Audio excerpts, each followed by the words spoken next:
Valentino, and my little Cecilia Tulena. I love Valentino, I found my only ita. You so tell me fight, I soon I will ever fight. Fangaro let you na ila pele, onile ang sa fight. Sita umay, Utili ai tulaba. Sole woman tula ufili la awe. Le mafutanga uamuta, manui ala usa ili. Tafe la ilea, le ato efa atefea. O upusa folasi, le ato efa anelea. Le ato etaliulosa, sa ili selo faina. Lo Valentino, ay may lelo Cecilia Tulena. Allo Valentino, ay faama onia ita. Tafe na ilea, le ato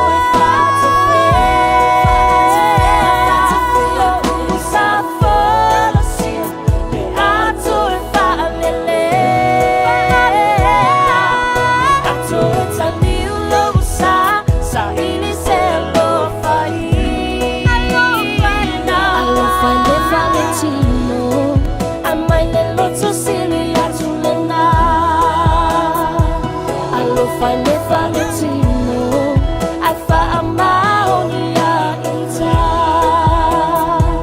Elova ainga otino, I olelo Cecilia Tulena.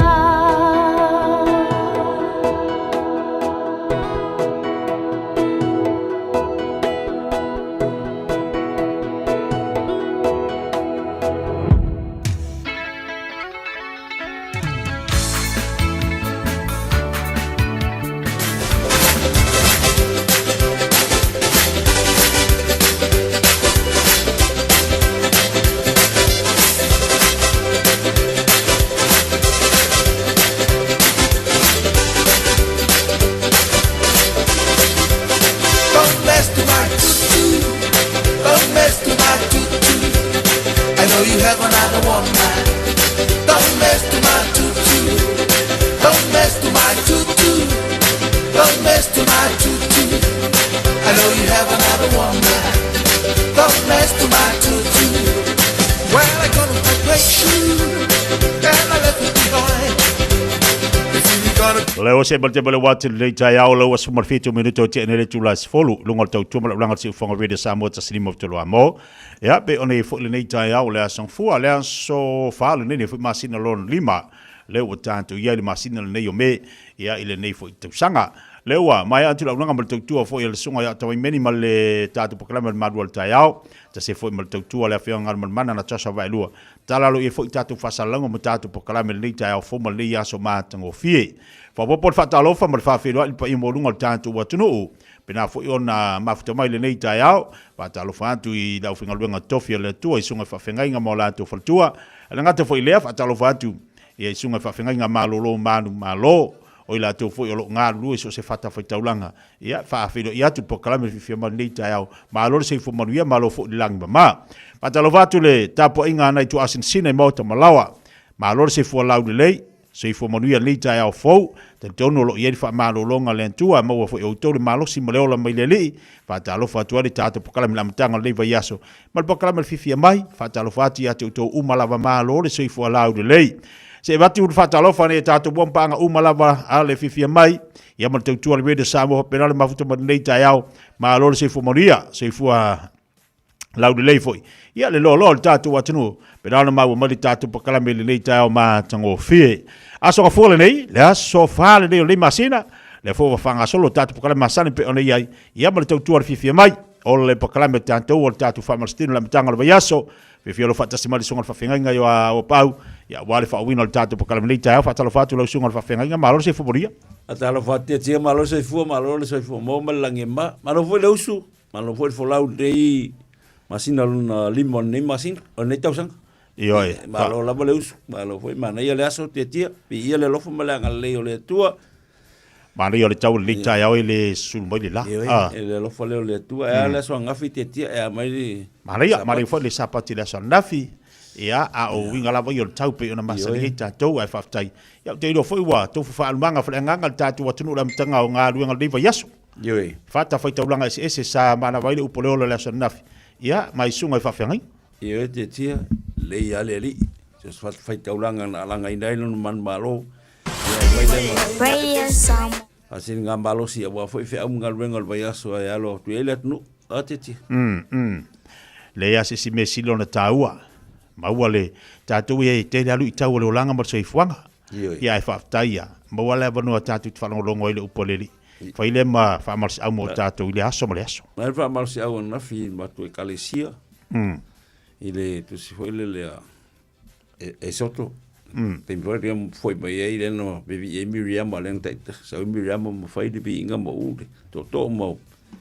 Vim whaaftaia i wa te akua fita uli o le nuu sa no polonga ai kupito ya e o mai le nuu la o sa valinga ai fiu se vai muy lo ya e tro le tu ya mo se tanga con ila au le vai ngal si fa mangalo le vai o mara se fe ngum mal complain so e o te mai pupu nga fika am finka o le langa ai o mai i go complain foi le langa e pe o le langa le tatu te o le te la te lo mele fai le kua e alka ime sasi e fale tonu no ke pe u complain ba makanga basta o leo langa nei tatu te io leo langa fai tionga te le tangata fai tio ia fa pengaro sei fanga ia langa tatu te tiro foi la upoleli ia le ai o mal temili ia ai tatu te iloa wa taula tu e wa fai tio ai tangata e famele tu e se be finka deli ai e di se be finka alang foi kau nga kaya manga fafikau wela lo se fu maloloin la le chas ka ngal faitio ai le fai ngal mengalontin faitio le singal ngal fai fo mai faitio le se la ku fo mai complain de fo mai la ya mon tu o ngal venga fa we ya fata siempre le social me le ngang pa io le tu ya man ngal venga lim to ba tai fo mai so songe ya ia ia le la tatou se mai mar tatou fa martino li tai au tatou lo foi to telo tatou watu o mafuto mo li tai au talo fatu si fa fenga wa malolo man malo on o mai o tino matal no ma si un fatu ele il fa cambia ia exercise mai au stroke si fa fenga bo le mai o stroke ala lo ko ka wa ko ka ma ia on tino te tiena wa va e lumon no fo me vai ala no fo luma ia fai lang exercise la nga yo yemi me stroke on tino no li vai no winga ta wala lu so fai va me fai so fai fi me ia la ke le la ko inga mala lu ma ko me fai so fai ya ko me ke ai ta ai ka wo fu ka umal fo ia le la lu tatu fa stido ya ka wala lu so fai no fo ya so ka fa sa au vai o so fai fa mari me ka ko ngai mo mai kingo Sao ka ko ye malosi ya ready go gas lua kolu fa lima ongo fiku valu iba sulu ya ku fa sa lele au ya lunga ku lunga gas lua kolu fa lima ongo fiku valu iba sulu ya alunga lima melu ready go gas lua kolu fa lima on fiku valu iwa sulu ya koso lunga gas lua kolu fa lima on fiku valu iwa sulu ya ka koso ape lunga gas lua kolu fa lima on fiku valu iwa sulu ya so lunga ready go gas lua kolu fa lima ongo fiku valu iwa sulu ya so lalo gas lua kolu fa lim, ong, fiku, walu, iwa, sulu, ia. Aia, ia, aru mali mai lunga, lunga kas, lua, kolu, pa, lima, ong, fiku, walu, iwa, sulu, ole, kau ai lunga o lima whapea, makala mai ene, maangava, malau ma, ngai kwa hala e kai au, ia maangai, lelei, solongo lau maangava, kas, lua, kolu, pa, lima, ko sola e lunga, kas, lua, kolu, pa, lima, ong, fiku, walu, iwa, sulu, ko solo lima lea, kas, lua, kolu, pa, lima, lisi lima, kas, lua, kolu, pa, lima, ko solo kua, kas, lua, kolu, pa, lima, lisi lima, kas, kolu, pa, lima, kau au, kas, lua, kolu, pa, lima, luma, kas, lua, kolu, pa, lima, kau wanga, kas, lua, kolu, pa, lima, ong, fiku, walu, iwa, sulu kua, kas, lua, kolu, pa, lima, ong, fiku, walu, iwa, sulu, kande au kafa, kas, lua, kolu, pa, lima, lesiko, kas, lua, kolu, pa, lima, sa ora ngofo, so sa o luma lua sfulu, ready, go, kas, lua, kolu, pa, lima, ong, fiku, walu, iwa, sfulu, kas, lua, kolu, pa, lima, ong, fiku, walu, iwa, sfulu, Bawai kongu apakaki, ready, go, kas, lua, kolu, pa, lima, ong, fiku, walu, iwa, sfulu, kas, lua, kolu, pa, lima, ong, fiku, walu, iwa, sfulu, so alunga, ready, go, kas, lua, kolu, pa, lima, ong, fiku, walu, iwa, sfulu, kas, lua, kolu, pa, lima, ong, fiku, walu, iwa, sfulu, so lalo, sa lalo, ready, go, kas, lua, kolu, pa, lima, ong, fiku, walu, iwa, sfulu, kas, lua, kolu, pa, lima,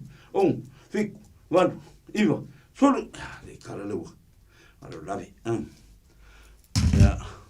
so ai au gafa, ready, go, kas, lua, kolu, pa, lima, ong, fiku, walu, iwa, sfulu, kas, lua, kolu, pa, lima, ong, fiku, walu, iwa, sfulu, hook, ready, go, kas, lua, kolu, pa, lima, ong, fiku, walu, iwa, sfulu, kas, lua, kolu, pa, lima, ong, fiku, walu, iwa, sfulu, ready, kasi, lua, kolu, pa, ready, go, lua, kolu,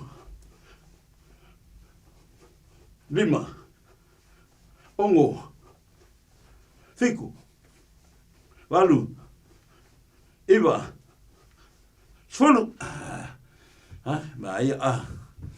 aia, maawai kongu, maawai fafo, kango lalo meio vai, ngaki sau fai long fua, kom fai alu au kafa, nga yoi lo mungava, fai boa, fai sikileo lo mungava ka ua, ready, go, kas, lua, kolu, fa, lima, ong, fiku, walu, iwa, sfulu, kas, lua, kolu, fa, lima, ong, fiku, walu, iwa, sfulu, sau lungar vai, ready, go, kas, lua, kolu, fa, lima, ong, fiku, walu, iwa, sfulu, kas, lua, kolu, fa, lima, ong, fiku, walu, iwa, sfulu, marai, kango lalo mga, fire ka kumagawa, kango lalo vai, ready, go, kas, lua, kolu, fa,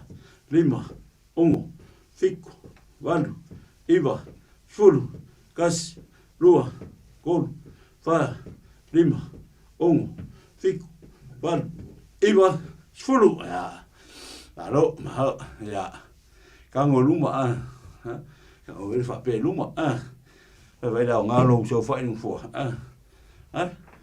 ready, go, gas, lua, kolu, pa, lima, ongo, piku, walu, iwa, sfulu, gas, lua, kolu, pa, lima, ongo, piku, walu, iwa, sfulu, ya, wa, ya, ya, saura le lima lea, le vai lea ngai, vai kawa ngai lima wale, ready, fain mangava, olo mangava, ready, go, gas, lua, kolu, pa, lima, ongo, piku, walu, iwa, sfulu, ya, le si vai, sfulu, go, gas, lua, kolu, pa, lima, ongo, piku, walu, iwa, sfulu, ya, vai, alu wafo sa kongu, alu lunga, vai, gas, ready, go, gas, lua, kolu, pa, lima, ongo, fiku, walu, iwa, sfulu, ya, wa, ya, kangora i, koso lunga, koso lunga, ready, go, gas, lua, kolu, pa, lima, ongo, fiku, walu, iwa, sfulu, gas, lua, kolu, pa, lima, ongo, fiku, walu, iwa, sfulu, ya, kango luma le vai, lea, gas, kama pengai luma, ready, go, gas, lua, kolu, pa, lima, ongo, fiku, walu, iwa, sfulu, ya, mawai kong, ya, kulunga, kule lunga, e sa whaing fua, umaloa sauro malkako pesi, sfulu, lua sfulu, wai ke wango fua kulalo, ai se elu fua e pa u valele fua, ready, go, lunga, lalo, lua, lalo, lunga, kolu, fa, lima, ngofo, fua, kulunga, ongo,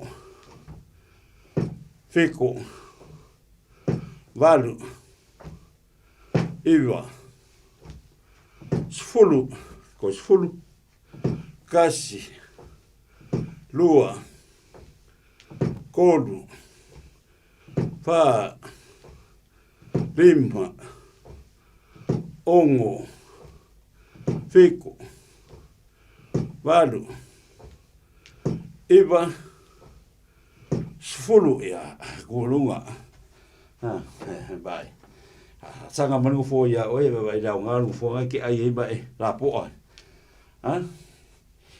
ai ko anga fain vele e umba mo lusi lo magava sfulu mo boa ready go kasi lua kolu pa lima ongo fiku balu ai o tiro fo iba sfulu kasi lua kolu, fa, lima, ongo, fiku, walu, iwa, sfulu, walai. Ai ko angai fai, e ki wharongo kui mero lo mangava. Ngā kere lo mangava. Koe ong sai mai koe whai lesi kako, seki lesi kasi. Ia alu lo mar kako pese. Ready, go, kasi, lua, kolu, fa, lima, ongo, fiku, walu, iwa, sfulu, kasi, lua, kolu, fa, lima, ongo, fiku, walu, iwa, sfulu, uma. Tau kako pese. Atorai. Asunani ne kuna de mama ye. Mama yeah. Si.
Sinatawa, sinatawa, Rosalua. sinatawa, tawa, si, tawa.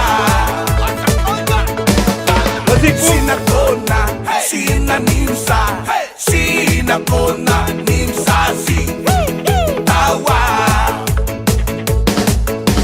Araya, siroya, noa, soa, yoya, konano, na heta, heta, heta, ne, yo, yo, yo, yo, yo, no, yo, yo, yo, yo, yo, ne, maye, maye, maye, ne, maye, maye, maye, no. Sinatawa, sinatawa, sinatawa, tawa, si, tawa.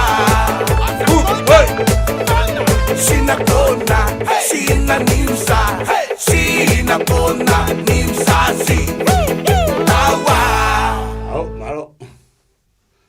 Ya.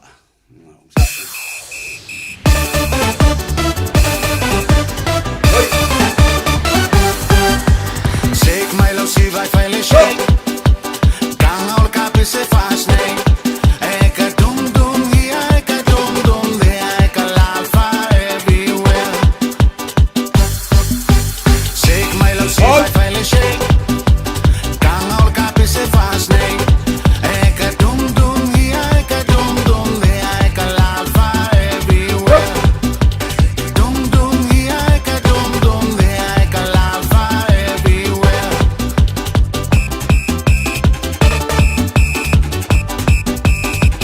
Vai. Beatole musica e fa che si vai il cacca salme.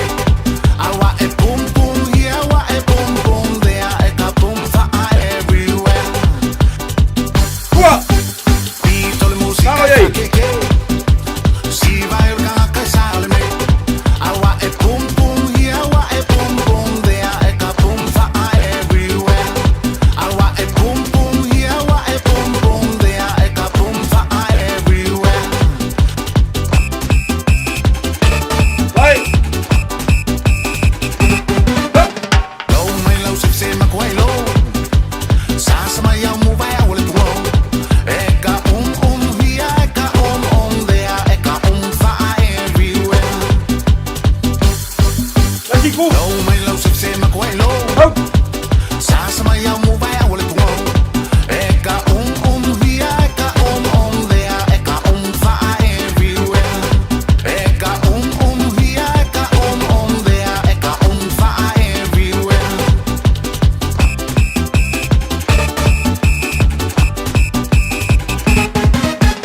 Eu, por aí no ar. Nile mole pense ka vale vale. Eka pen pen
Samoa Fiafia Mai pisang mali tau tuma sibam fai kuka so al mea ai vai sme ma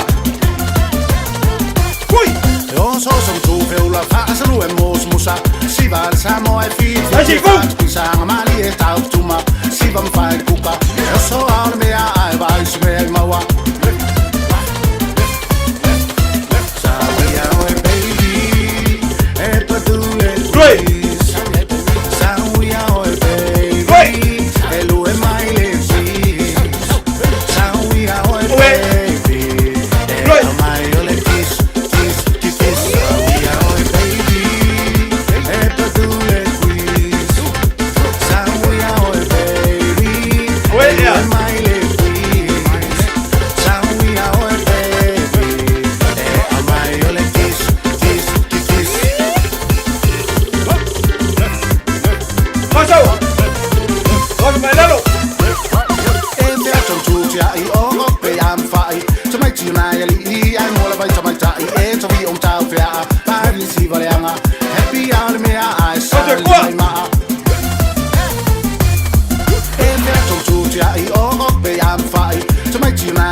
Our team is made up of many Pacific cultures, with hundreds of others just like you, to support thousands of Pacific islands, so future generations can thrive.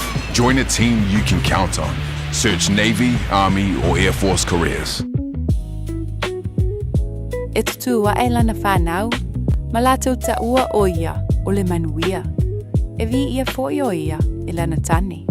Lo o tina, whaafetai lo alofa whaamaoni. Lo le tu la fōai o i mātou le whanau. Lo le whaalongolongo ti ngā i le tau singa o i mātou. O fua i o lo alofa, ua mātou sele ina ma le manuia. Ua la tamai le asa whaapitoa tina. O lo wavanoa nei e te awa lofa i a mama. I se tusi. O le tauwanga a le Radio Samoa mo le Mother's Day o le Native Sanga. O le Dear Mama. Faisa tusi i a mama. Po e mailau video i lunga o le TikTok. O le page o le Radio Samoa ua mai e tāpena i le pese whaunga. Po e mailau video. Ao e whaitauina lau tusi. Tu uai maniata o mama i lau background. O le atapunia le tauwanga i le asofito me i le sefunu o le tai au. O na whaatino leo le sei i le afa le sefulu lua i le asofito la mau me. Moni si whamtalanga, rili mai i le tatau officer. Lua ono lua, tasi 5 lua ono lua, tasi 5 Pe whaonga mai le messenger a le Radio Samoa. Ia manuia tele le asau tina. Mai le pūlenga ma le awhainga duenga a le Radio Samoa.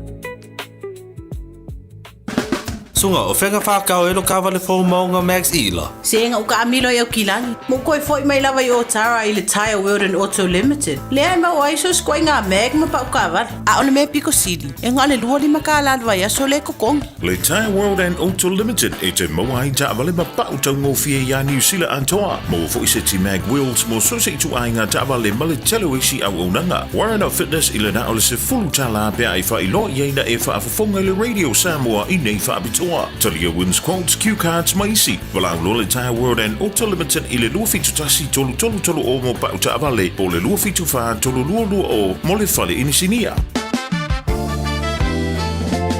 O tau sa ili se sa mo lo ainga. Po tau sa ili sa umasini tutua pe o le Hilux ma le Ford Ranger. O le au nanga ale kaseti e whaafai mo fie mea uma.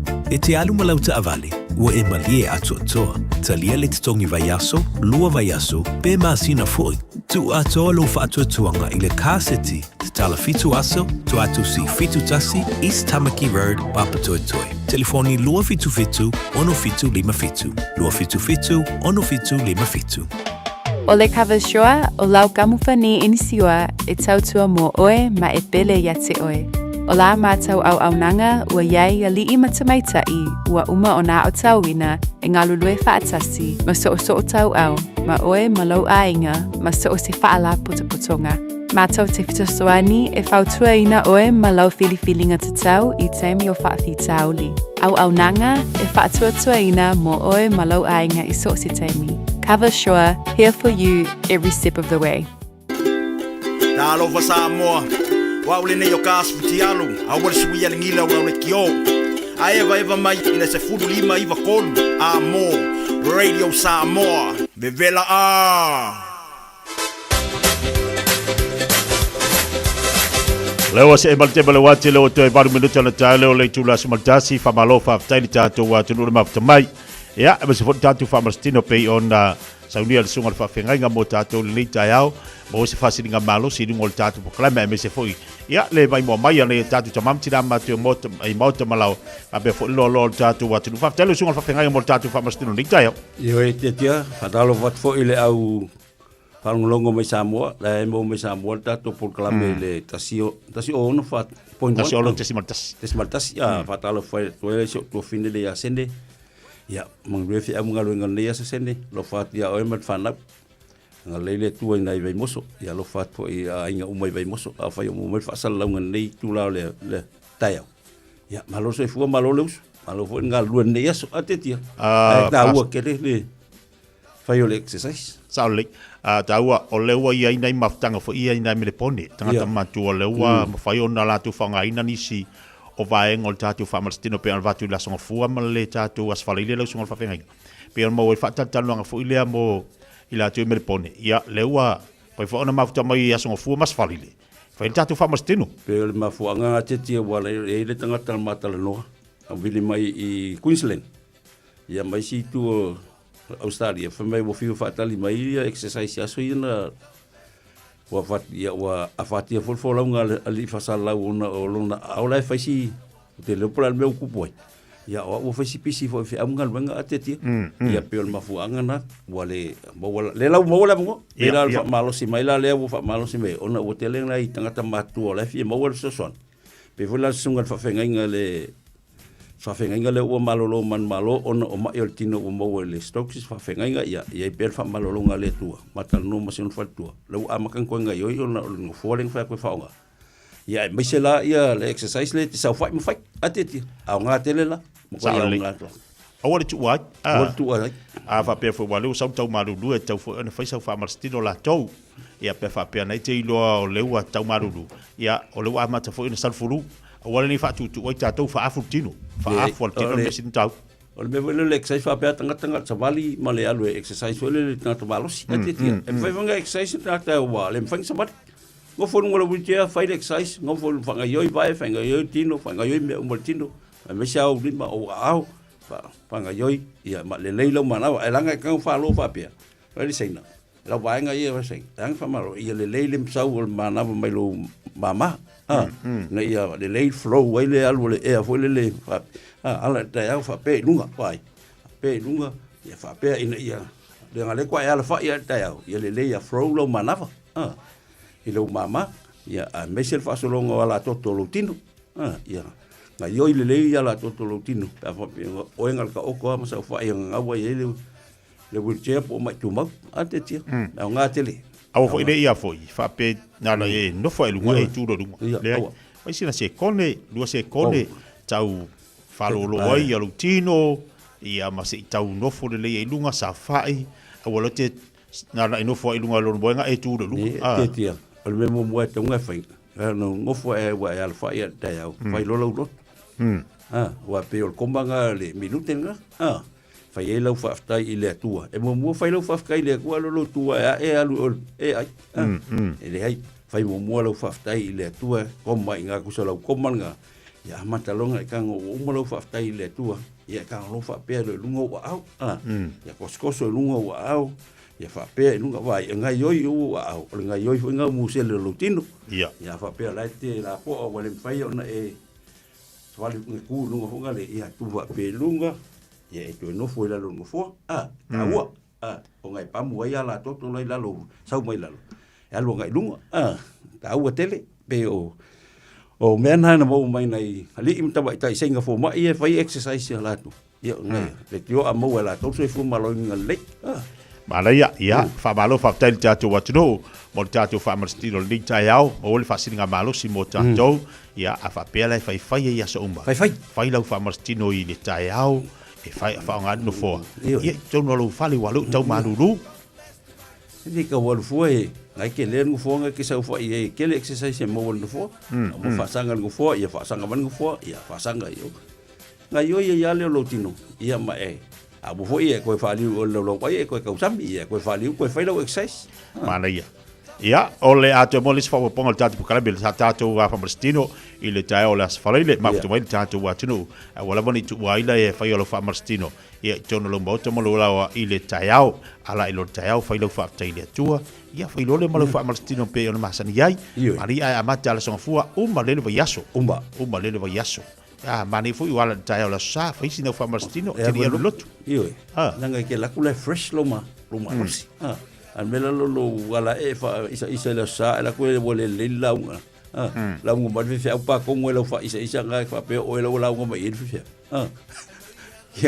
Like ke ba kulle la vol ku mer ko ai. Like la kulle la vol mer ko ai nga ai pa me o la launga ma fe yang asal lo fo dei e oi. Elo oi. Ta lo el selam tangola sa. Yo. A selam tangola sa o launga fe. Ele o la launga ba yo benga ba ko le tu fa sa o mele ke ka ko. Yo. Ya singa ba nga fo yang ai kau ya nga ba ngai. Lele tatu famastino na mol ni fo ya so fo ala tangola ba yaso ya tatu supone fe la ferani. Yo e te tia do ya mata ingal to sumpale e fa inga yaso. Al fo tuanga ia sa Sa una alfata la ai mo kwai le lead exercise e mo wai. Ta sile tu la ongo ngat fitu. Ya umro e alu lo fai la un betau sa mi da fiafi. Sa wo ka ko exercise fa malostino bolo exercise fiafia o la solulu la. Ma le as o nande ida so fu ma la solulu. Ile tu la ono i fitu. Ala stora o la for fitu. Ngai da for bar. Al kabalanga o boxing. Ke la kula e be fai pele o ke la kula o lo boxing. Bingi lo fa exercise. Mal boxing la story te dia mo ko fa longo ku ka au mo ko. Ese awala lo fanga yo tatu famastino nem fai fo na molo malos. Ia ai, malo fa tailo sunga fa fenga ngol de fa mal simail ta sum pal rita yao. Mo fo se ta u mo tantu watu e misa na tamam tina matu mo lo tatu watu no. Tau malulu pe ona yai, ai fa tailo sao. Ia male tu mai fo tau au so soni ne tata matu mo tatu sum pal rita yao. Ye te tiala na famalosi o na ia nga ngai kama matinga matu ai mai se stasio e nga ye le fe au mulmoli o lo so fu maloloina na lava yo au o ya ye lo so fu maloloina le a foi fa ma e pesi mai ai ale le malosin failo exercise le lo to sam ya ele ya fa ina lo fo lo ngai mai ortin atetia ya se fu mai manuia te tia fa te fu mo la no fa malulu foi la no o no le lea no mai na vai aso o tona ia ona o le toto ngia foi fe au ngaluenga ia mis fo ia le ngaluenga ale tua inisi o proclame ia fa malulu o foi a tato fe lo ile sole le tapulo le lo fa mlanga le tua te te ielo to so fu mo so mato ola la fo sta la o papa a malulu e ave fale o to fingalo lo fatu i nei ainga i vai boso ia mai se ngaluenga le fausia le falo le maunga ngaluei le to fale ngom tua ia unema man rewa ya mai se to alam tiu fe ya ngal le tua wale fe ngai fo man ngal wen fai o ne to sanga ye la ngal le tua te tia ta to fe lo ile so le lo fa mal ngal le tua so fu mai manuia 24 hours a day, 7 days a week. Radio Samoa streaming live on www.radiosamoa.co.nz.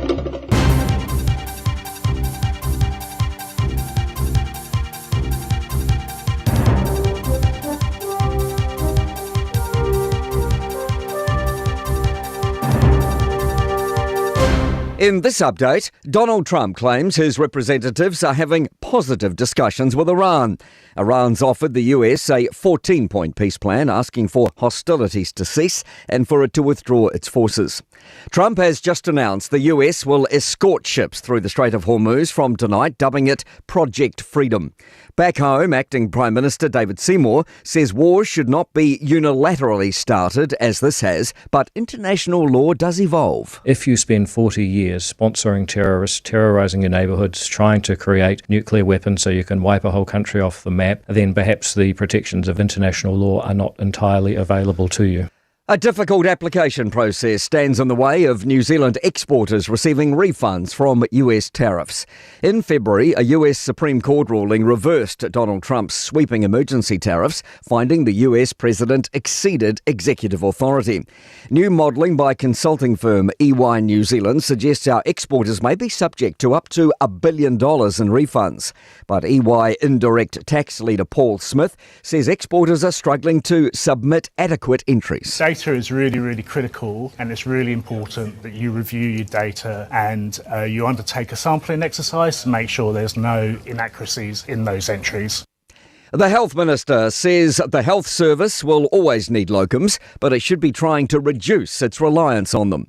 Data released to Newstalk ZB under the Official Information Act shows Health New Zealand's spending on locums last year was 16% higher than 2 years earlier.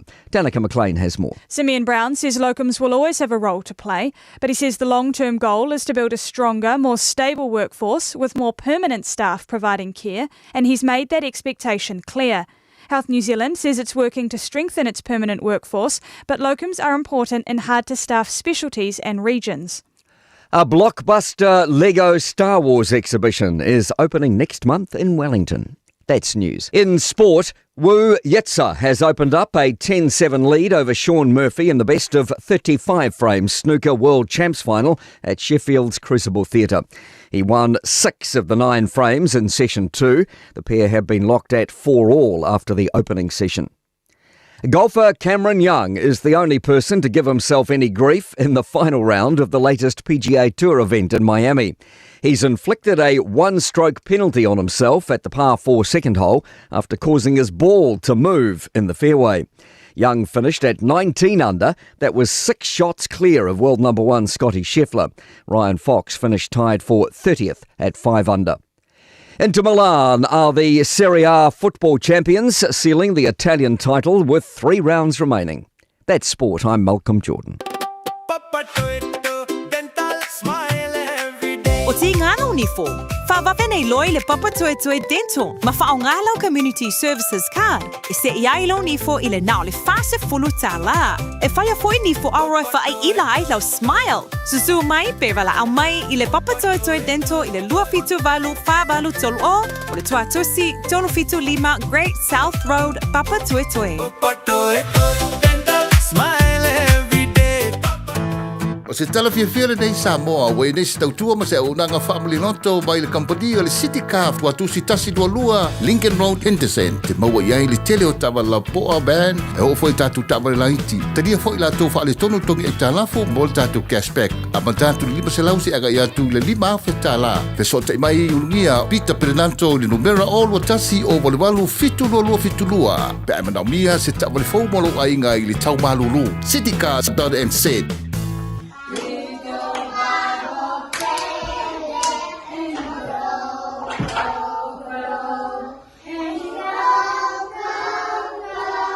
Sa ili sea o ngā amata e talawhea ngai mo lau whānau witi. Ai maise I taimita o ngata o le soifuanga. O le St. Andrew's Christian Preschool e le ai se tutongi. I oe e le ai se tutongi. Mo whānau ma le lua I le 5 tausanga. Ta tala I le asonga fua I le aswhareile.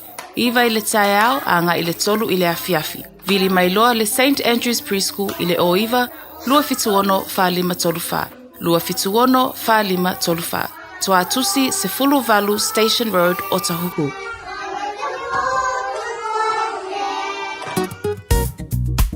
Ashik Homes Limited. Wala taimi mua moana nei o mawhai ai ona rent to buy. E yeisau kiwi saver money nei e talaf. E mawhai ona mātou fisosoani. O le finance e mawhai ona amata mai I le 5% le deposit. Whaatau sao mai I lātou e whausia whale.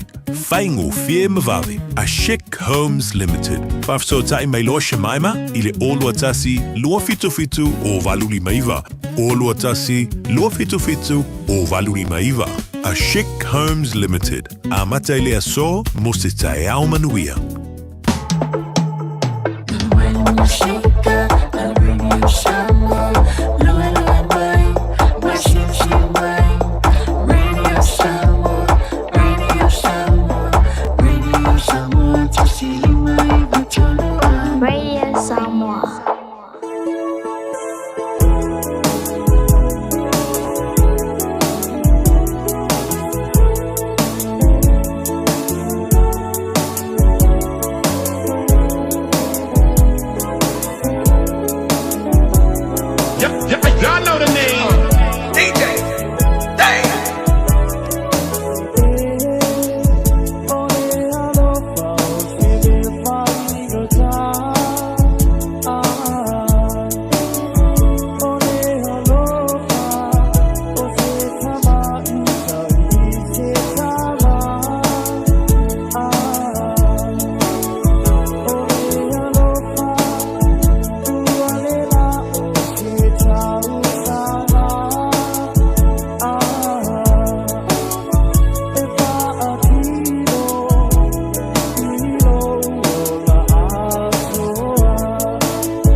Time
aile sola aile faneana ono fatu ono uola po inena te pata simaya ile masani sahi uai ne mai osi ono fana tani maya o oe ona ufetu etasi e afema e ofetu olela e ai masensi e pa alua ina oe hani ke cha ua tule upumoni olo ualo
Ya la walos fulono minuto te dele chula simultasi tatu fa Fiafia ngale mtanga le vaya solo la songo fole nei.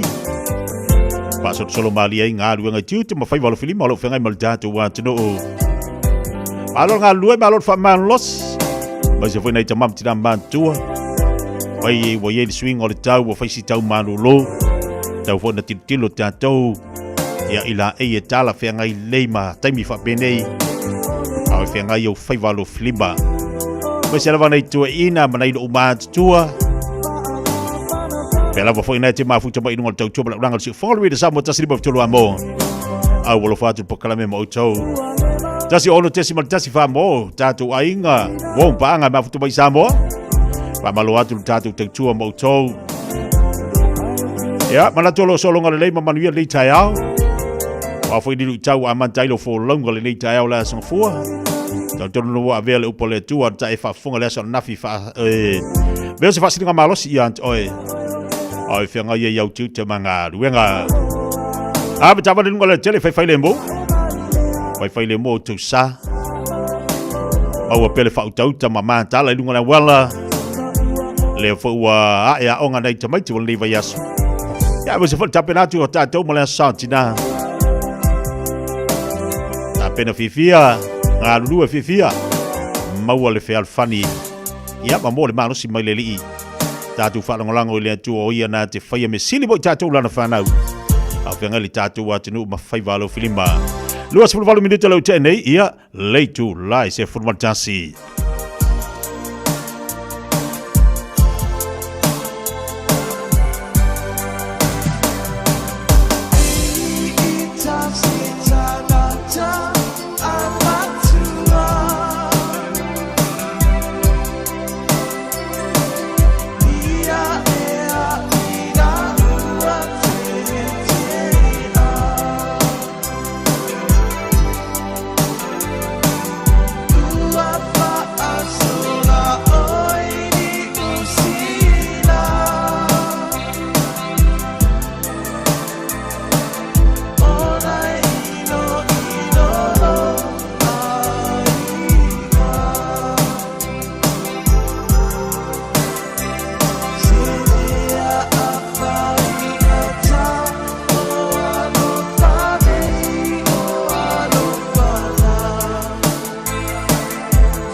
Fire.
Talo falava, o nei le nei mai le imisau training. A whai e te whia o au i to mai whai kofe, whai loa i matangata fōu, ma whau sia lolo to tele e a matai singa luinga fōu i se whale kofe, bo se whale ainga, les tala nei loa i la mātou Food and Beverage Skills course, lea e a mata i le masina o me. E se fulu lima vai aso le umi, ma a whai e te anga waa e le ai se tutongi. Mātou te mālama lama e whainga tali toi fo i a o a onga, a o emisau o se a onga e peilawa o se a inga, ma o loo iai whai a onga e lango ina o i taimi uma. Wala au mai nei loa, i le ovalu se lau, lua wha tolu walu. O lolu manai e a mata i nei. Au kilani i saute, o sa ili se Samoa oe malo ainga. O le Enterprise Model Group manukau o lau fale taawale wha moe moe. O tele taawale matango fie filfili mai ai, tele le fisosoani o lau whai ngā luenga mo oe, mo se taawale talawhia ngai, su mai i le 5 Grey South Road i nei manukau. Asias fo i le upenga ta whailangi enterprisecast.co.nz, pe wala au mai i le oval se lau, 5 lua tolu wha. Enterprise Model Group manukau, sa ili, filifili, ma ave loa lau taawale. O tupe wha moni Samoa, mana tua loa le Pacific Easy. O loo wha awau pia le tātou papitoa nao le 5 tala te tongi pia whaunga aina le Pacific Easy app e wha tino ai au tupe wha moni mai lau telefoni whebe ai. O loo awanofo le tātou direct transfer ti posi mai ai au tupe le tātou account ma wha mani aina fasili lupa le telefoni ma wha tino la whaina lau tupe ai na whapitoa. Mo le tongi no pidio le bai, mo li te ngā tupe so se whare tupe Samoa, pe te tongi ni no ngā tupe le numpi wha Samoa Housing Corporation, UTOS, Samoa Land, ma so se au nanga Samoa, o lo mawhaina whatino uma i tātou au nanga o le isi pay.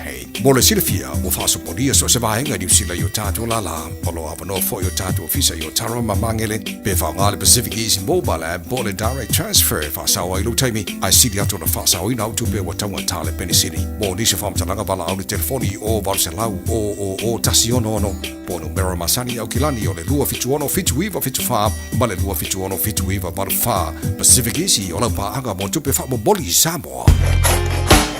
Radio Samoa, tasilima ibatolu, amo. Radio Samoa, tasilima ibatolu, amo.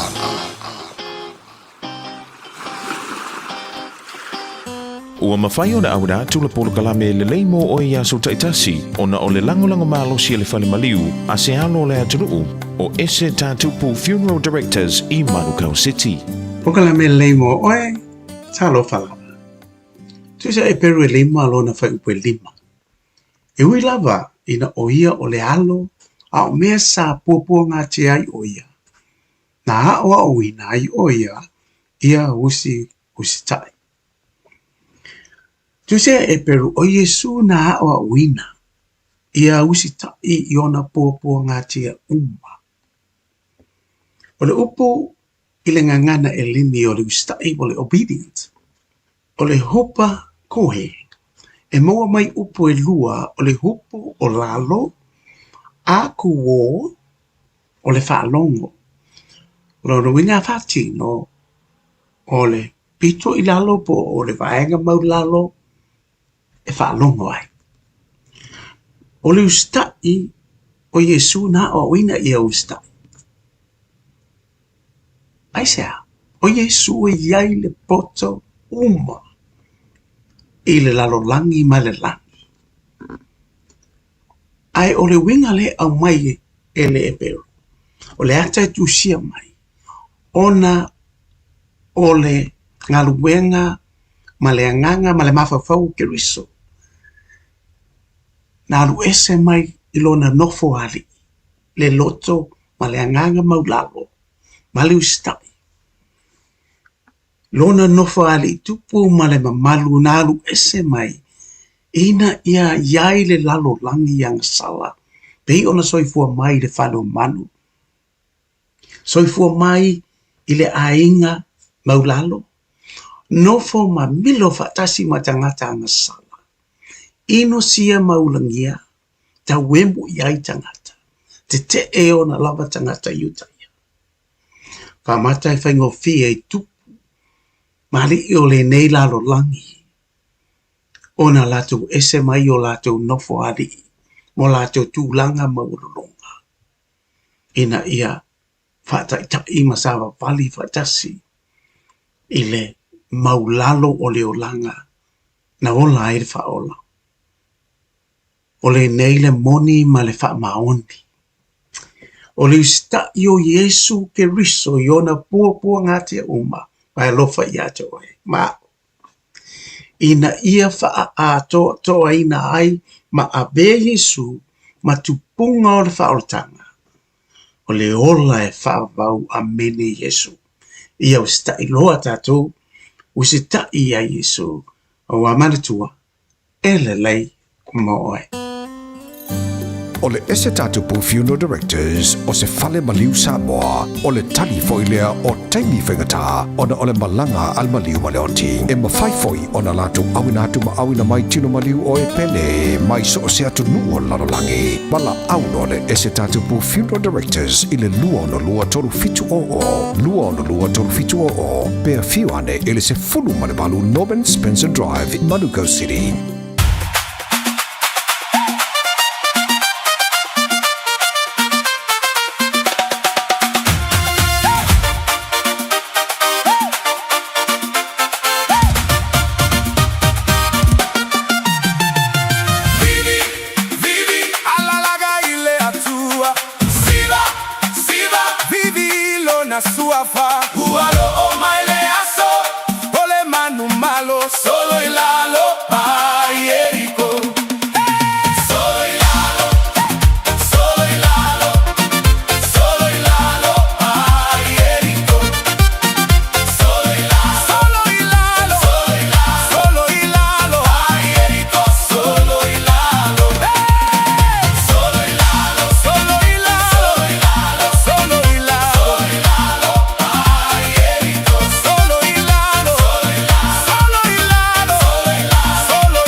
Lai belo wati leo toa sifuma tolu minute ta leo lei tula sifuma lua.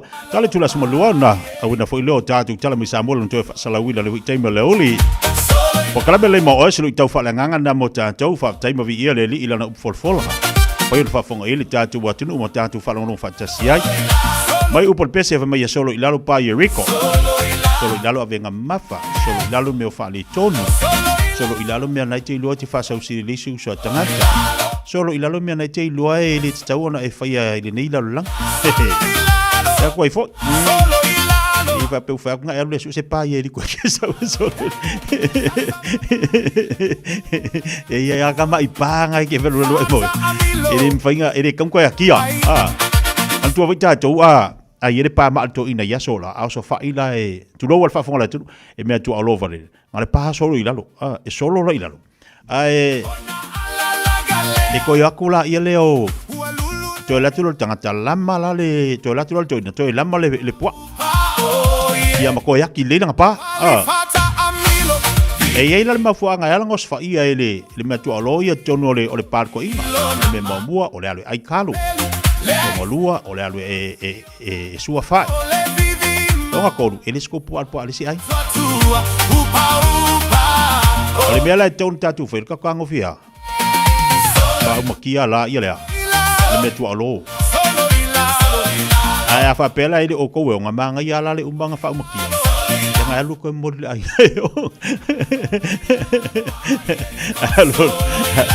ai le ba ku sa mai ba si mea era ko mai ava ko he va ko ngale ka ko nga mu e ba ku nga se le va i donga le winga la tala fo ile le ta ua yo por pese mo tatou la nga e yai me tau tatu tango fi to ya tia e o tatu o langa fa le nganga ina mafai ana to ta pu o tatu o na mo tatu o la tau tua ile li ai lo lai fa le tonu le si pito le pama lo no winga ile o le nati ele o le nati me na no so bali fili aya le lei fo atu mai tatu ola falanga ale leina na ati le lei tu load fa fonga le tunu ta penna ma saunia le lei o pa o tatu tanga te pui mai tatu ele mfa fo le fili dona os faia ele mfa le fili nos faia e ma fua o nos faia tatu le fili ona o le lei ati le ati ne le atina o le upumana na atina ele o le leina fa tulanga maa o le pana e pui oi ya mai ma fu nos fa io le fili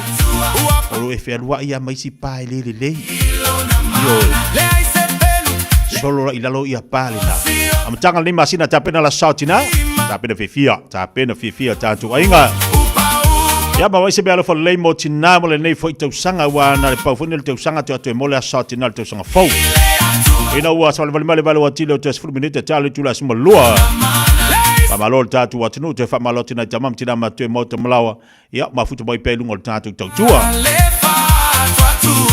ora ngale atu te fa mana tu tale tu la sima lua te fa sala wino tatu tala mai sa mope on yeli tua maludanga ale afionga ya ngal mana tipi autanga vaya se mai tatu fa fifianga te tu la sima lua wala mtanga tu te mga luenga o le nei vayaso ai mai se la lo atu tatu watinu ia manu longa fai valo filim mo le nei fo yauli O se tala Fiafia nei Samoa, wei nei se tautua ma se au nanga family noto mai le kampadia le City Car fua tu si tasi dua lua Lincoln Road Henderson te maua iai le tele o tawa la poa band e o foi tatu tawa le laiti tadia foi la tau fa le tonu tongi e talafo mo le tatu cashback a ma tatu lima se lausi aga ia tu le lima afe tala fe so te mai ulungia Peter Pernanto le numera o lua tasi o walewalu fitu lua pe a manaumia se tawa le fau molo ainga i le tau malulu City Car .nz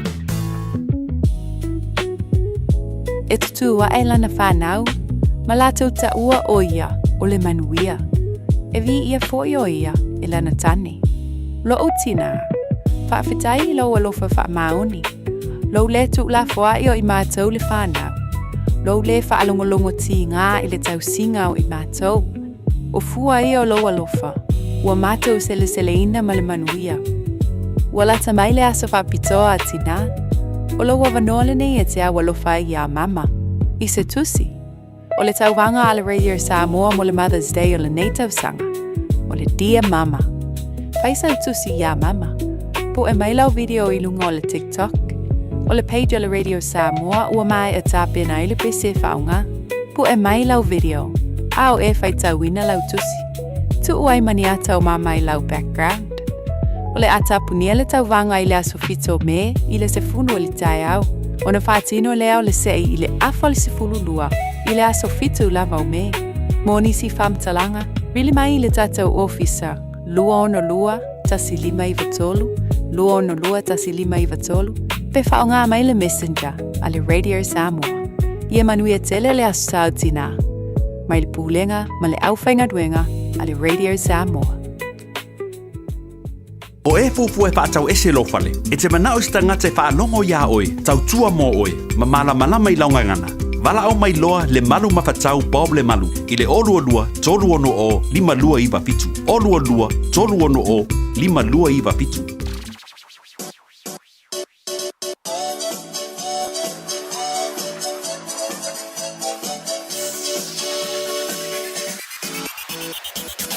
Ia, e whātu tu atu so o manatu.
ua ele fia va ai mai I lo o whaatau va a pei e te ino o sia u ata ata I lau ata ti whanga o li malava nei na fofoa ina oe ua e lo ai o le o langa ai ua ngalo la tangi tau tala e le whaaluana ua se tangata e pipi mawele ma tangatanga o a uma oe o le ngata angalau tau pe upe na fisi mau ita ua ngalo puala ta whea nginga sau whaai poi ponga wala au lia ita o ua lofa mo o ele uma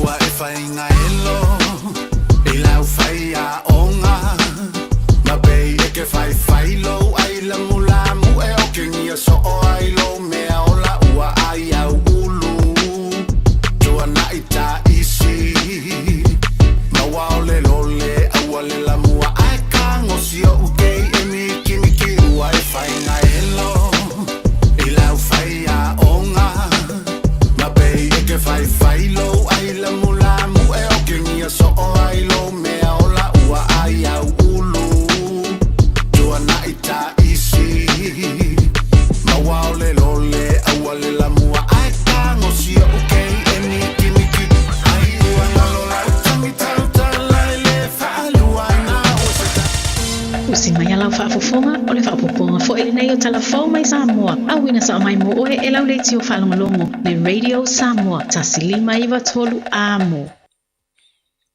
A matanga le nei vai o sofou o tātou wheroa I mafuta, whatalofa o tātou o tino, I au sima I le whaafonga, tala tau longo tala amata o le nei vai o sofou. O le toi maua le pāti I wha upu whai e pui pui ai a te tau o tangata, le na fō le vai maunga tolu na manu malo ai le palo ta tele ia au kuso le nātou sanga umawai. Ai wha pēnā fōi, o na le manuia le sui na tau vā, mo le vai ngā wha upu whai o le wha tua I le atua Samoa utasi, ai upa toi tusi a au le tu malo palota, I le fionga lau timu ia wele se vā ai, o ia na se eire na fō le vai maunga tolu, I le paia inga talua I nei se furufitu a le pāle mene, le ana tau vā wha tasi. O le taunu unga leo le palota le ititia le vai maunga tolu le se wharai le umawai, na mafua ina ua wha mawai le sa tau aveina le nofoa, ina ua iailo na whina ngalo e wha mawai ma le vai ngai pui pui a ia te tau o tangata, ai avela na lango I le wha tua I le atua Samoa o tasi. I le mai o le whaitonga aloa ia le sto na ina wha iloa lau te lea ia le komisino whai ngā palota, le taunu unga aloa ia o lea whai ngā whiliwhilinga. Lea ia whe valu se lau ma le lua palota, wa manu malo ai lau timu ia wele se va ai, iwa se lau iwa se furuono palota, na maua e le na tau aveina le tofi whaipule o le tu malo, le fio ngā tai o le iseu fiti ai masu, lima se lau fitu se fultonu palota, na maua le sui tau vāo le vaenga e pui ai a te tau a tangata, le tō whātu ua mali I tupuola fōma I sāponu. Ai whā se lau fitu se fulwhā palota na maua, e le tasi o sui tau vātu tō tasi, le tō whāpua ala tamai tupuola filemoni. O le tau wha ai ui unga o le masina le nei o me, o le a tau au fiai le pāle mene leo le a wha tau tō ai ma le sui o filfilia, mo le no fōa o vai maunga tonu. O se tamali e peo na si le fia sa avea ma min star le kāpeneta, I le urua I whai ngā māloa le wha tua I le atua Samoa o tasi. I le mai ai o le palo tala I titia vai maunga tonu, o lo talia nei se aso e wha ilo ai le palota le titia sa whatatasi. O se tasi o I tu malo palota, o wha ma vairo lato sui whai pule ma le vaenga wha upu whai, e pui pui ai a te tau o tangata, o na ua suia le na langolango I le tu wha upu whai o lo tu nei le foe, o le pūlenga o le malo. O le whinangalo le tu malo o le vai maunga tolu e peo na furisia le langolango tangata palota, e a vere sui na tau vātu tō tasi mo lato sui le pāle mene.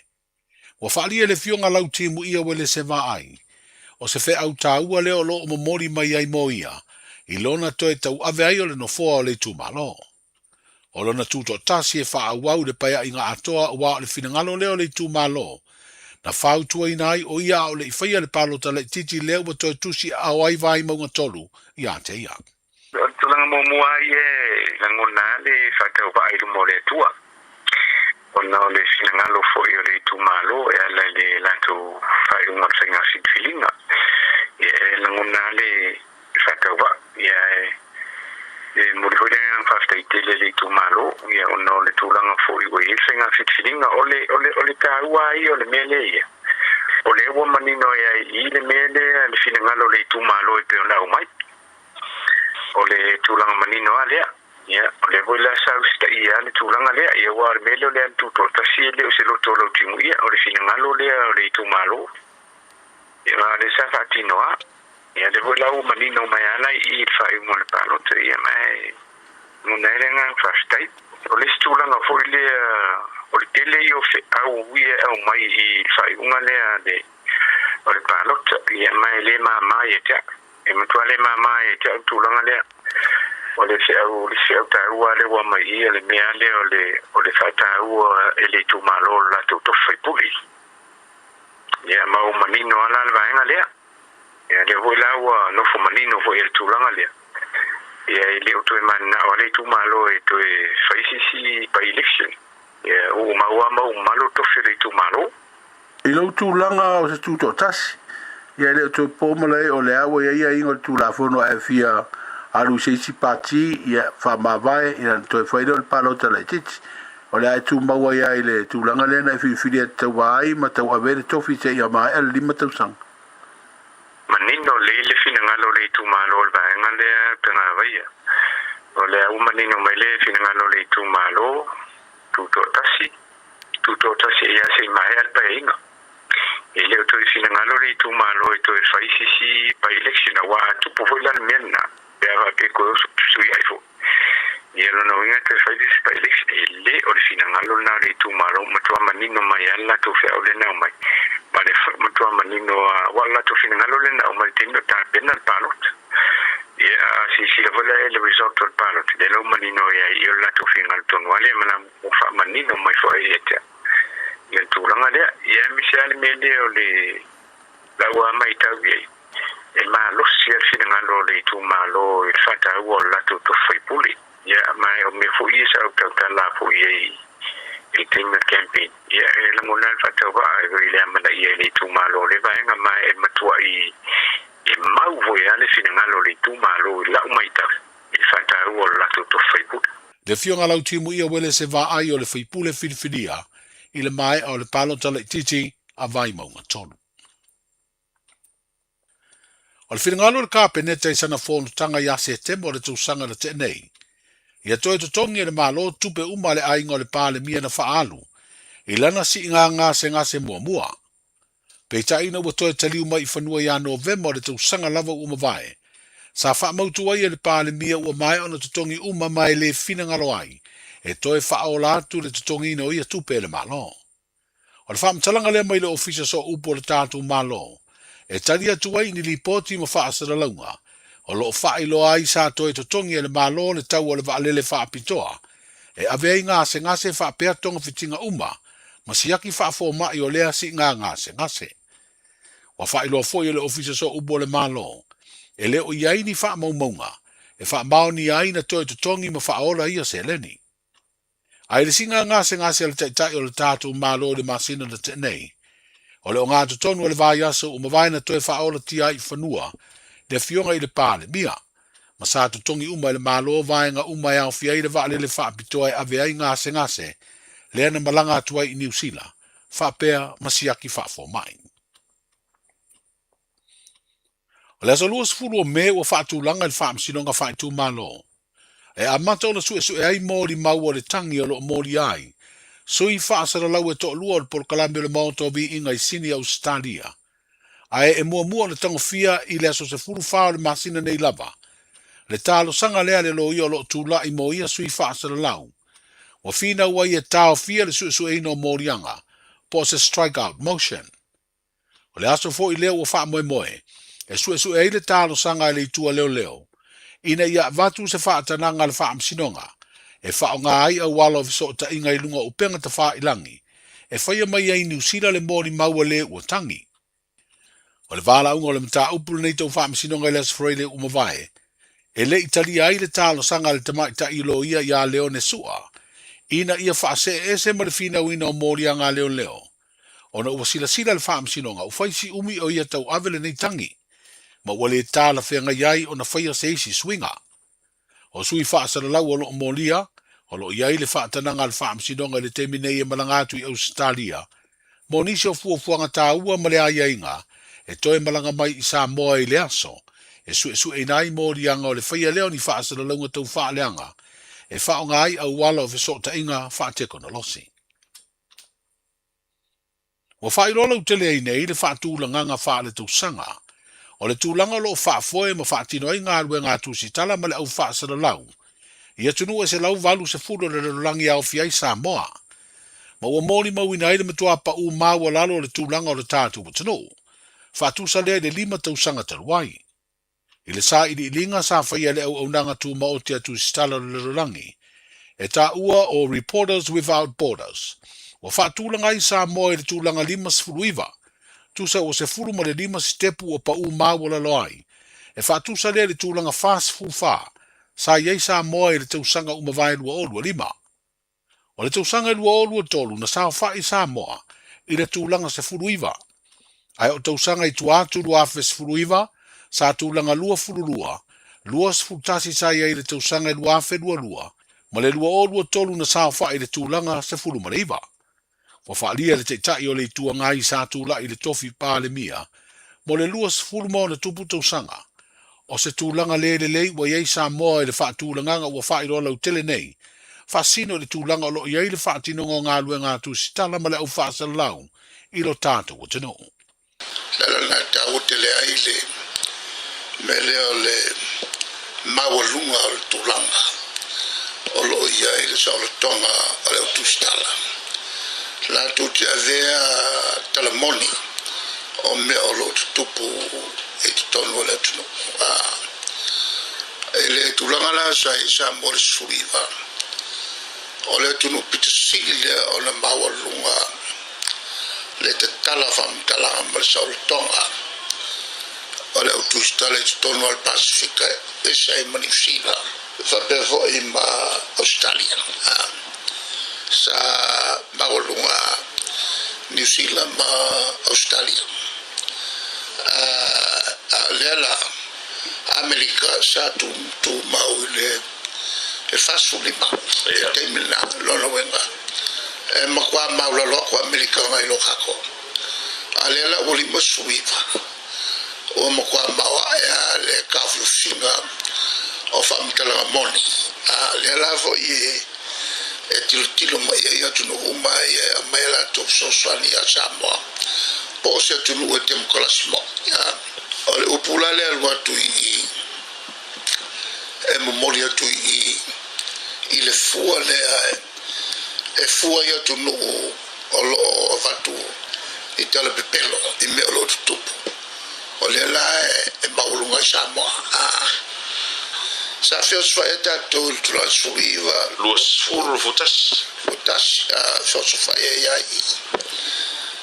wa su ya to so ya le fua le ya le maulunga Samoa le tulanga na e fai ngalo tatu malolo yene la mai fu nga le fa maungi ole malile fa mauli upo lo tutonu ole te ingol tatu malo e ta ua le silfia tatai ole tunune tatai kalesia tatai le tunu taupuia O se finangalo le teitai o le tuangai, sunga tuila e palu pesori ai sa ilele malia le ngaoi, i awala of so tai ngā le vaenga wha upu whai e pui a ia te tau o tangata. E toru fautasi mai le 5 pito ilunga na tausini o le sa ili ngā siampini o tu ngā fautasi, o aso Fiafia o le fu a tutuila ma manua ia a perila, o le ale a wai tu ngā fautasi o le whaam na tuina, o le onos fu whātau sanga o le tuto tasi o Samoa i le masina fōua iuni. Wa whailoi se li poti le vanga whaasala lau o le telenei tonu a Amerika Samoa. Ua wha maoni o le ale a wai le fautasi na siampini, le manulele tau sala toru, wha pea le whialo whani Samoa, ma le fautasi o le matasaua mai le motu sa po o manua tele.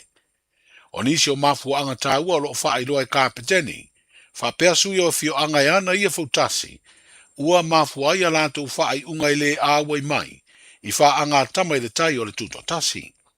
E ono fautasi ua wha maonia mai e le sui komisina o leo, o ia lo te whono e soa komiti o tunga waa, o le asa i lia le siompini o tunga fautasi i le masina fong.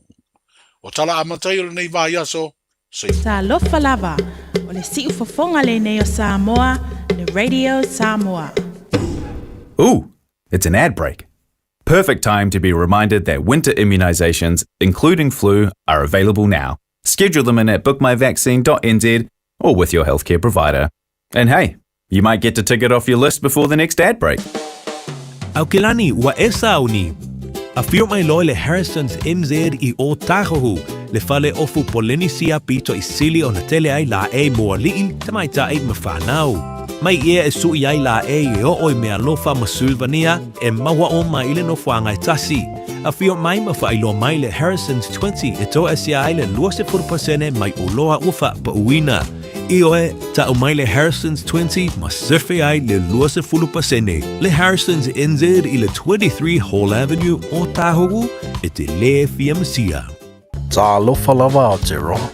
O le tala fiafia, ua whaiti te nei tausanga mai leono sa fulu 5 tausanga le matua o le soifua, ua whaati nui nai po le kalame o siaki ma wha ata o le kanesa o tau fale. E le esenga le winga tele te whaia, e au lia lo le 5 po le 5 tausanga le matua o le soifua, o le alafo fu atu I lau pusa meli, ia le pusa mo susu enga ma wha ata o tau fale, ma wha manu I atu lo waso whanau.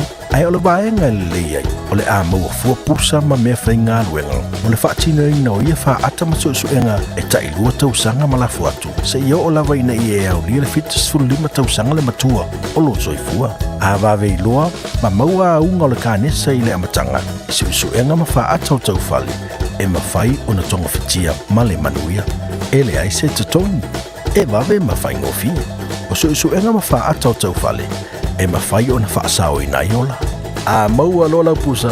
Vai, O fia maua sau ta vale po sau piki apu. Ai tong I ta I vaiaso, lua vaiaso, pe ta I masina. O le sleek cars o le a maua ai le fsoswani. Ua ta pena le au whainga luenga a le sleek cars mo oi malo a inga. Aua e te popole I se mea I tasi. Te tala fitu aso, mai le sfulu I le tai au, angai le afo le ono le afiafi. Tele la lai au kilani I saute, vili mai loa, I le o lua tasi fa, fitu lua selau, po le o lua o, fa 5 tasi 5 tasi. Te alofa Samoa o Mr. Cowboy le nei. Whaafafonga ma mai mo mai pea I le Radio Samoa. Yeehaw!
see your face, every dream I'm in, you in that same place.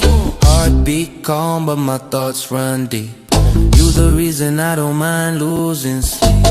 Even in the dark, you shine so bright. I fall asleep just to see you at night. Wake up alone, but I still feel you near. Yeah, 'cause every dream you're there, crystal clear.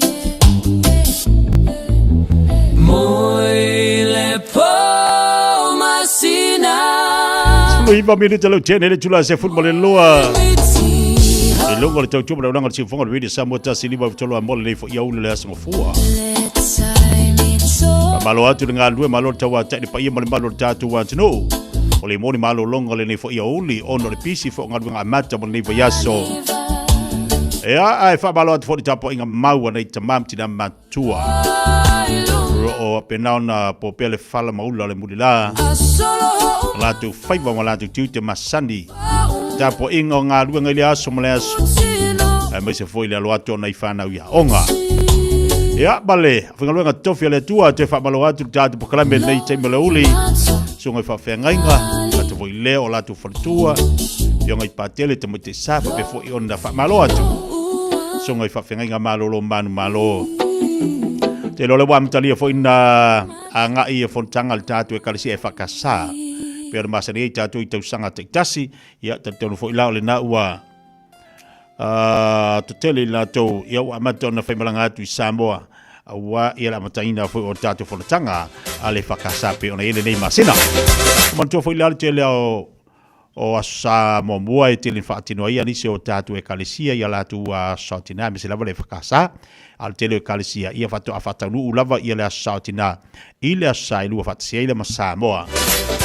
Ya ole tu ala lava po kala mo tanto le fu pisi nei va yaso tenga so ia la tu no ia la tu finga fataunga tu na ma ole saunga le mudu ngala tele ambai se no fanga le anga tu ai falo fatau ya tu na foi falo lo na tanga ia o te fata mala I falo lo na tanga ia I fai o fataunga lo wa fai si pisi ia ni te wa pisi ya te li lo na fu I mal au le au fa le to nunga te ua mai maua le sautina ma le lua tui malau atu pese ifo ese sila atu no winga ma tala tatu le nei va yaso tu sultasi minuto lo te nei ia leitu la se fun ma le lua afa le tu la suma lua tatu tali fo ila ia lea va tu tatu pokalame male afa ngaluanga titi sal mai Samoa.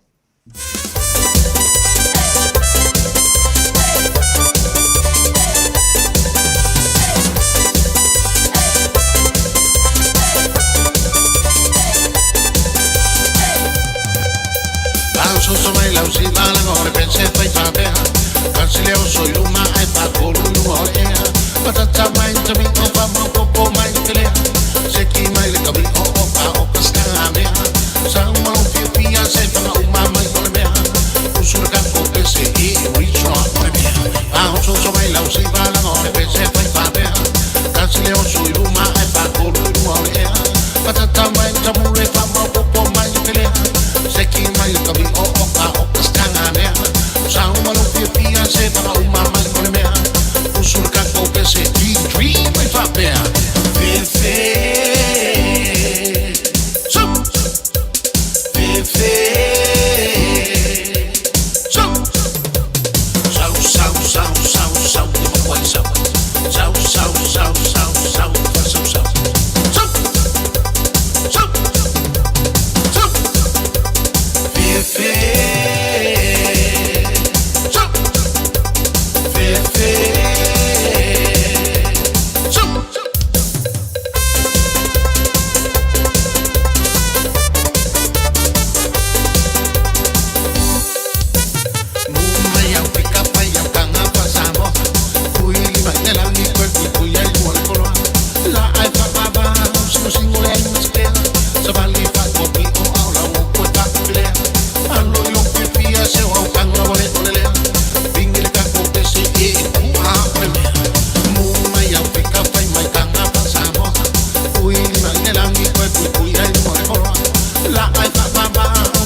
Io le fa il di Alchilano, Samoa, Mai.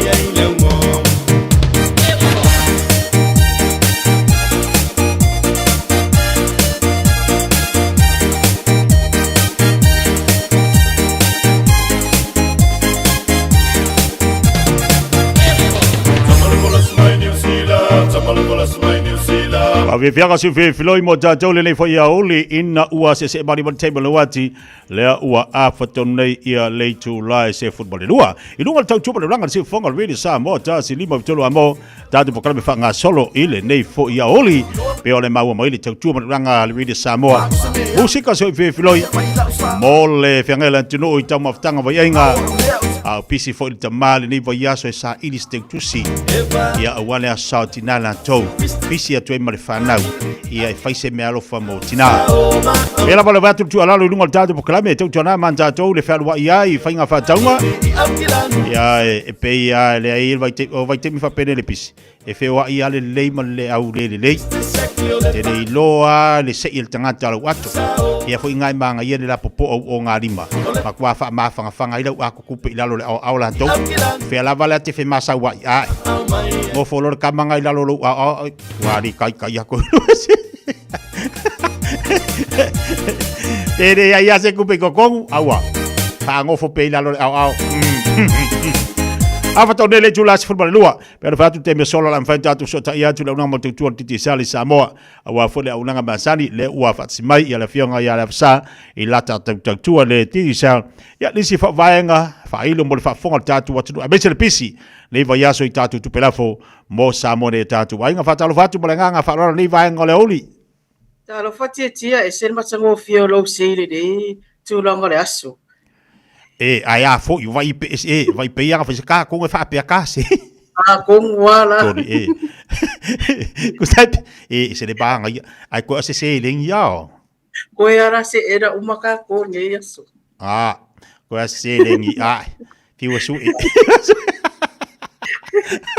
ko se leng fi wasu wa mal tau ne atatu fa tia ole le aso nei na matata o fatim tim le la tu vai tu fa fore ma tu i Paolo le o palasi timu ale Paolo le wale vai tu kwa pisere wala ia se le ngate le ofinga luinga o tanga te foi malanga ale fo fa pisere malalo le mato retail store i tanga toro o mai tala se le ni la fo ni mai fafo Taylor o aso safa pene atina ile ko manga amia le lo makuangi mung se vai muri omi ongi kiri pa faiolu ongi sedu faiolu ile ko manga amia ke kusia mele manga mami ole ke kusi ngava ko le fekaria nga ia male feranga fa ka ile ko manga amia foi kamanga ma matina ai ole ve keming ile ko manga amia kamanga fanga lo vali ia o se vai fai ke fa malama de ai ile ko manga amia ole ke kusia esa ole le ya tia wa pe o resitalanga o pe fa pe amerite uti sina fa solo le ia bere na obia se mai fa o toi alu mai vai ngo se le ni i vai nga o mai na o mira inga ai fuki ai romato i tinaie le na fu mai na mai se le ia man tu foi la va tu tamal se le ni tina fa bai te tu na ma o de mario so ancol so fo agora vagi foi nga mari ava color se ri ko inga pure a oi agora va ke pure usa pe kilo ke asi mo la sa kinga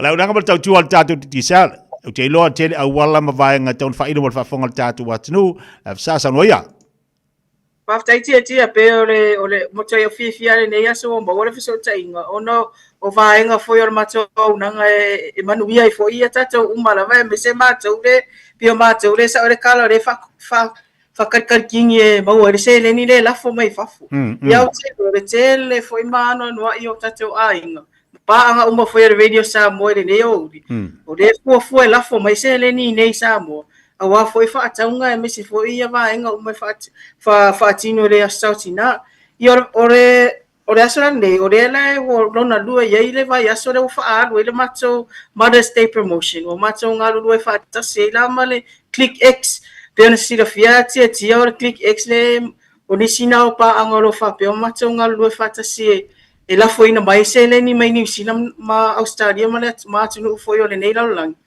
ile mai cash ale tiki sau pe o le vaenga la lo tenga lue le ei mato o le mai cash pe o le atu pe nei o fa winga sa o nga na po le winga fa fa ngofi o fa nga ina le telefoni tiki sau ona la fo mai le click X le se le ni mau nei le mai cash ai lima se la ta la le tu pe anga ibungo e alu le numera na itono le matou se ile manu malo e se laudi masfulu mil po le meka inga foi e ta'u e matou le mako mekton e se laudi masfulu le mil le whamanu e ina e le tangata le ua laf le ua maua se le nine ana foi fatino ia promotion na vai ngatala manisi foi o e lafo mai se le nine ai maua la tau avano e oi tono le se ina e lima se lau tala ni usila male ni maselau tala Australia man malo so le lau telo e malo foi ne yo ore macho promotion la na le o va ai tu e hotel e foi na fa nga me le malo le tsi le o nanga le ele ngatala ia New Zealand au le foi ona fa nga me tatu Australia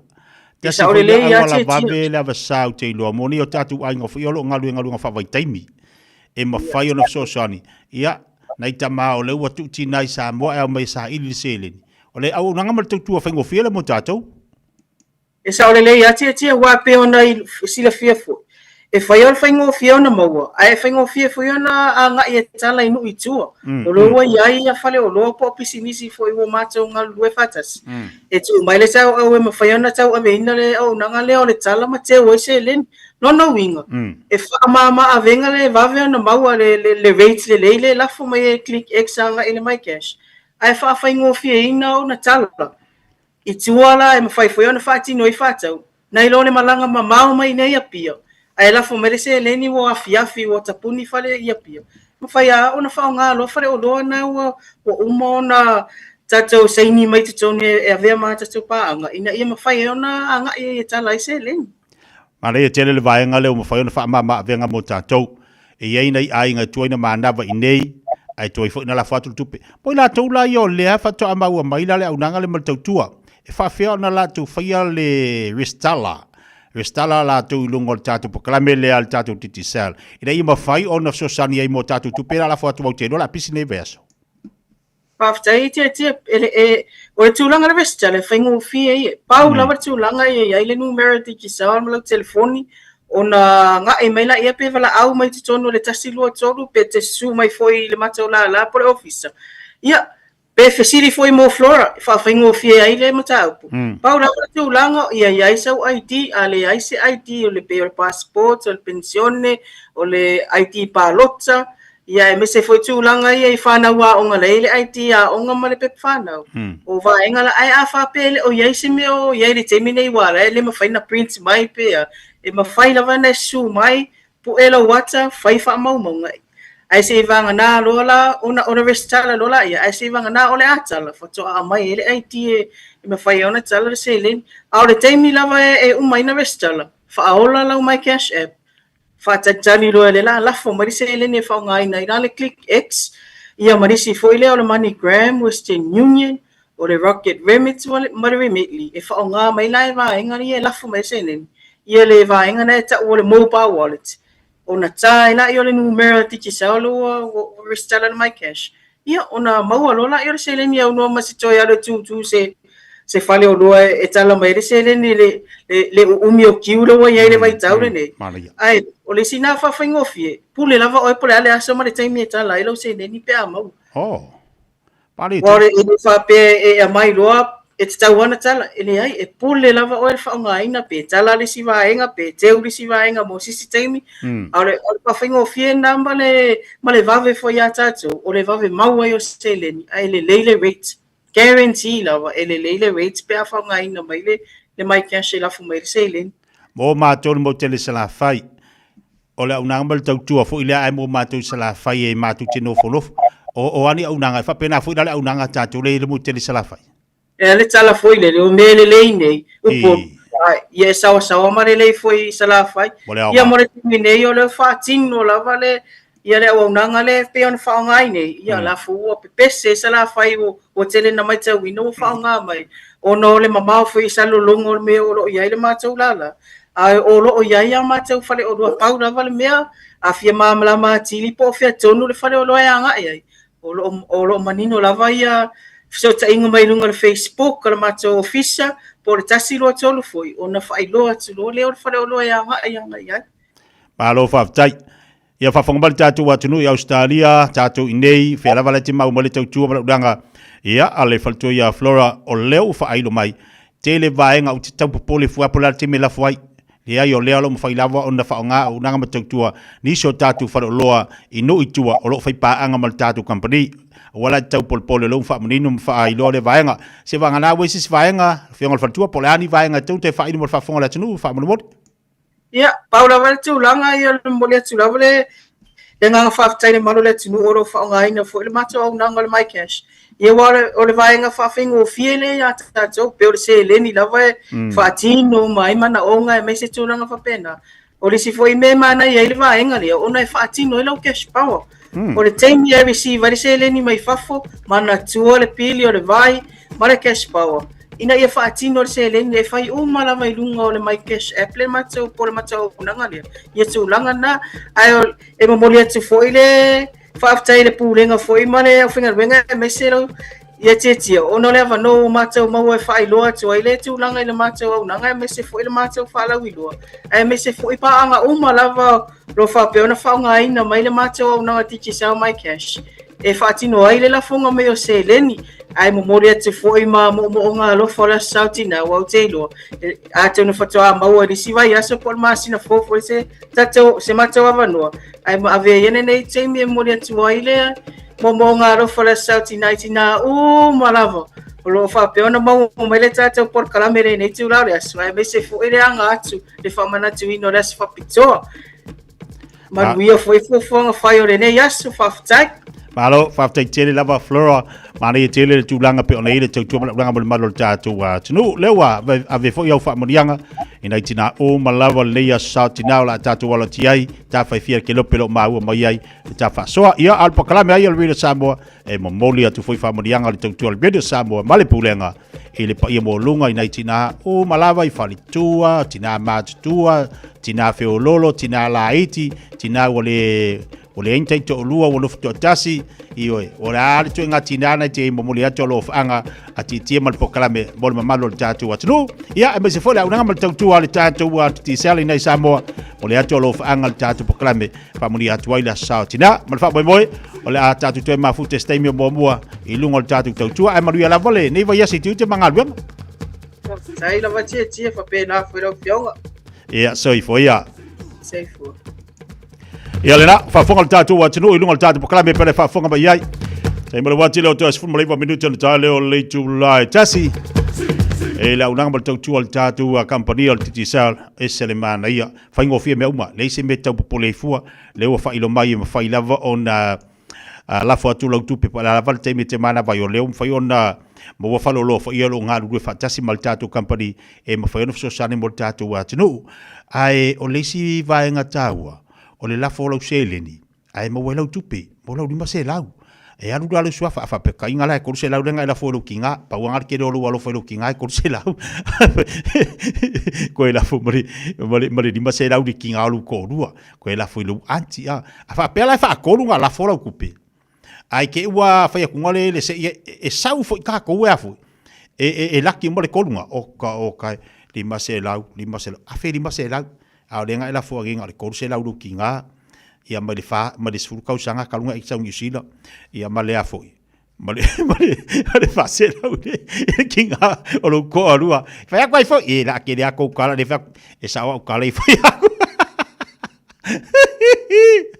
Awoi ka viola ya kako ia lenga ai wa lenga ya tato to fa ilo mele sunga ya la pepe ile asfalele sai balte wala wati lo to se football fit 2 minutes on the dalia o lay to lie tasi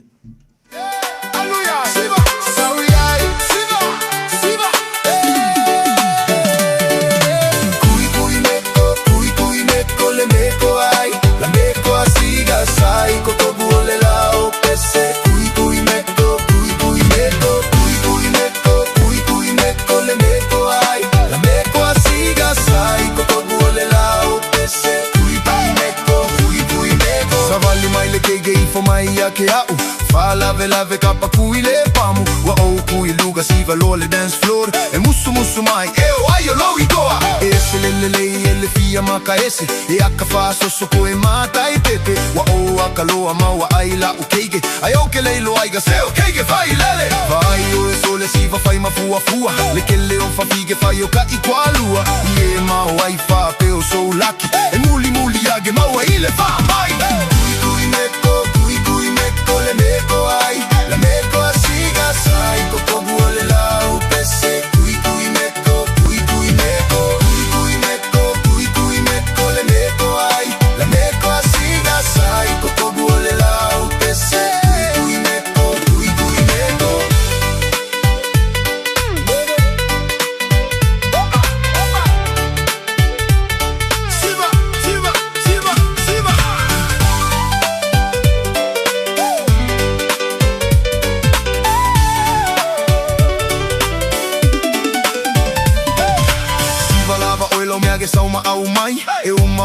iwa koe fia fia iai Ai au ale fai a se wha malosi Po se wha whawhige o lau somogi Vai lai lai si o ko alua Gale ua ka amilo agi o kua Foliga mai o le pigi loa ma oe E le kau make o lea e moe Se fiva ma fai o se wha a kakau O oe le whawhige fai o lau whakau O au si kai di pei o se ke gei kiki O au kau sago a kakau kai ifi Kui kui meko, kui kui meko le meko ai La meko a siga sai ko togu o le lau pese Kui kui meko, kui kui meko Kui kui meko, kui kui meko le meko ai La meko a siga sai ko togu o le lau pese Kui kui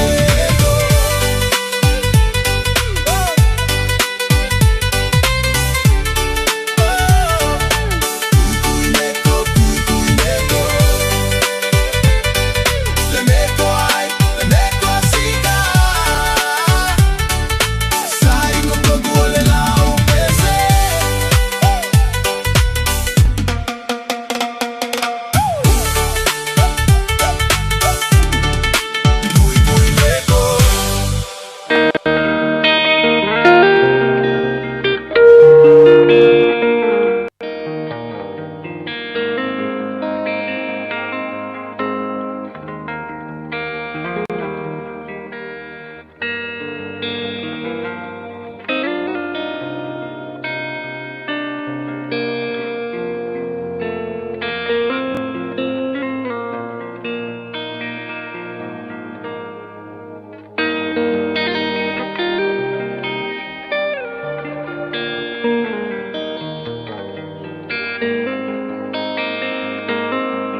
Lui tau mō le aso. O Yesu o le a lefa male o meka. Jesus, the Alpha and the Omega. Faalinga lona mata upu mua mua a o lona fuai upu e valu. O au le a lefa male o meka. Wa fetalai mai ai le alii le atua. O loo soifua na soifua foi o le a fio mai e ona le malosi umalava. O Yesu le a lefa male o meka. Jesus is the Alpha and the Omega. O se fetalainga tu sa o le nei a Yesu. Iana faalinga na faailoa ia Ioane i le motu o pātamo. O hau nei le a lefa male o meka. O loo soifua, o le a fio mai, o loo soifua fo, e ona le malosi umalava. O le a lefa, o le mataitusi mua mua lea o le ngangana e leni, po o le a i le ngangana whaaperetania. O le o meka, o le mataitusi muli muli lea o le ngangana a eleni, po o le sed i le ngangana whaaperetania. O lona winga, o Yesu o le amatanga, o Yesu foi le ngataanga. O Yesu o le mua mua, o Yesu foi o le muli muli. O se ngangana faalinga wa faao ina e Yesu iana faalinga ia Ioane i le motu o patam. E faailoa inai le pule ao le atua o loo ia umia i ona a ao. O le pule ao le atua e pule i mea malava. E pule i atunuu, e pule i ta i o malo, e pule i tupu, e pule i tangata uma o le lalolangi. O le feauta ua o le a lefa male o meka. Na o Yesu o loo ia te ia le malos, e whaatoi lalo ina ai, pule uma ole lalolangi, e ao fia ai masatani. Ae whaaea ina le tangata angasala, e whaatua tua matali tonu i lona suafa, i le malo le atua, po o le ola e whaavavau. Samoa, o Yesu, e amata ina, o Yesu foi, na te whaai uina. O Yesu na amata ina le ola, o Yesu foi, e whaai uina le nei ola. O le whiau le nei e tā ua tele mō tangata kerisiano. E le whaai uina le nei ola, ini pua pua ngā. E le whaai uina le nei ola, i le toto masaa. E le whaai uina le nei ola, i mea leanga, i taua ma whewhae vaya inga. Ua feta lai tu sao, manino Yesu i ana whaaringa. O au nei ole a lefa male o meka. O lona winga, na a mataina e Yesu le ola nei, e whaai uina foi e Yesu le nei ola. O se fe au tāua, mō tātou tangata whaatua tua i le atua, o loo tautua ma au auna i lona fina ngalo. E whaai uina le nei ola, i le ori oli ma le pule ao ao a le atua. E whaai uina le nei ola, i le fia fia ma le pese o le manu malo. E whaai uina le nei ola, ina ua fetalai mai, Yesu pe a toe a fio mai. Au auna le ie ma le wha maun, ulu fale maia i le fia fia o louari. Tātou fia fia, o le i unga o le nei ola, o a awa lofa o le atua, o le pese o le manu malo, o le pese o le vi inga, o le pese o le tala e le lei, e pule ao le atua i mea uma. Tātou te tāru. Whawhetai tele le atua, e whaai uina le nei ola, i ou a awa lofa malau pule ao. O lau fio lava, o le a lefa, male o meka. Fisosoa ni maia ia mātou ngā ruenga ma fe au, o le nei aso, e tonu male le iai mea uma. Lou lava suafa Yesu lo mātou alii, ma lo mātou whaola, ua mātou tatalo atua i nei. Amene.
taima le wate lo te 2 minute talo le tula tasi si fonga mali le te mai Samoa pe ona ye le peso fengoina upo le tua te unga tua le tatu pokalame mo le fa ya sol tatu li tau le na fa le nganga mo tatu pe ona fa fonga ya via le li fa te le tua la na upo folo le fa fonga ile tatu wa tunu ya ile nei fo ia oli ya anga leile tua so sania tu lo nganga pa ia falu tele na upo fola le mo fai on le to mo tawai le tatu fola le am tango ni va ya so itu te manga wenga ma lo lavan ma mai ta au fa ngalo tali tu le lua ta pena mai le to fai fo mo ta pena le tatu kalami ya wa fo le tau tuai no le tatu wa tunu ma mo fa mo tali se tu mo sa unanga li va ngole aso tatu fe le aso tayau le lo for tatu wa tu so i fo ma e boria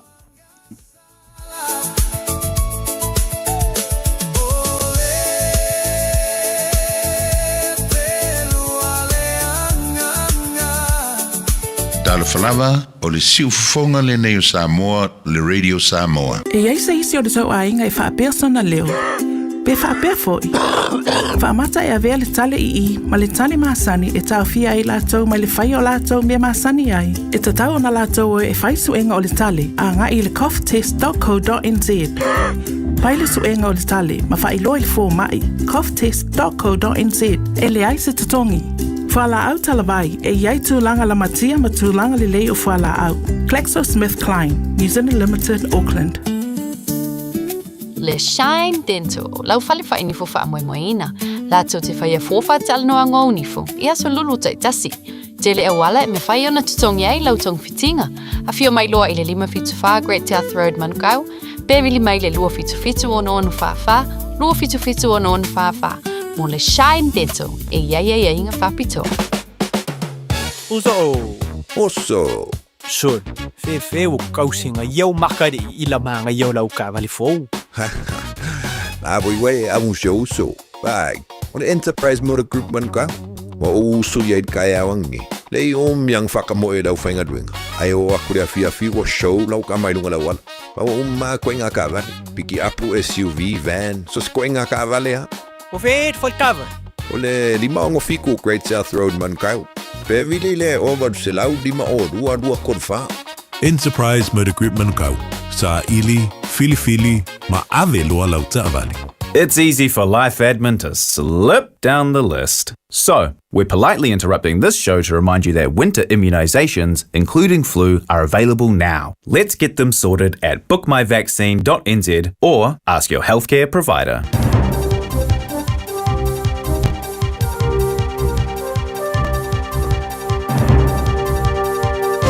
In this update, more than 100 US military aircraft and 15,000 personnel will be involved in escorting ships through the Strait of Hormuz.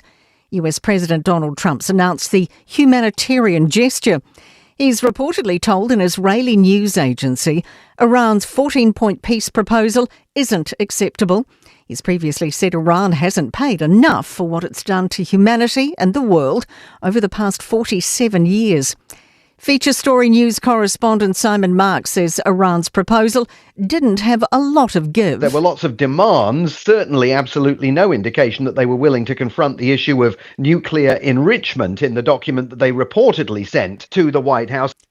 A look at how New Zealand Airlines continue to juggle high jet fuel prices as an overseas carrier falls victim.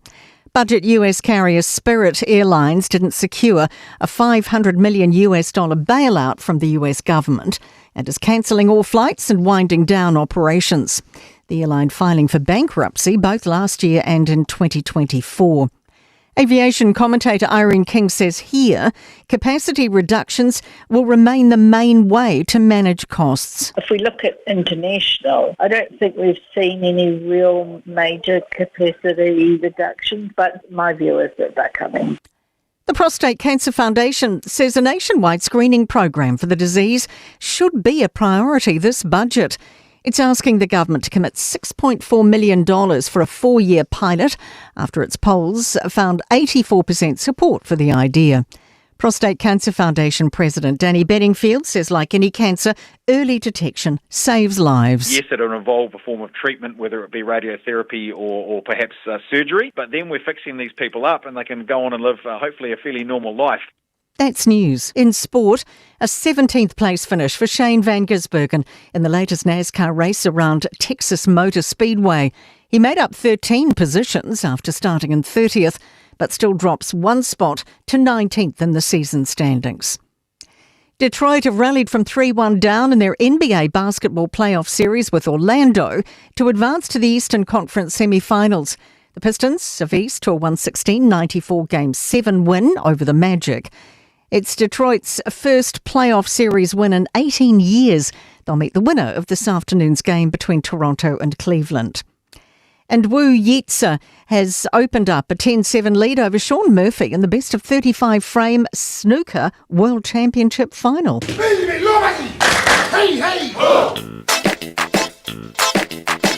Eva mai pea I te reilo kasi lima I wakolu a mo. Au ngā tele sunga mo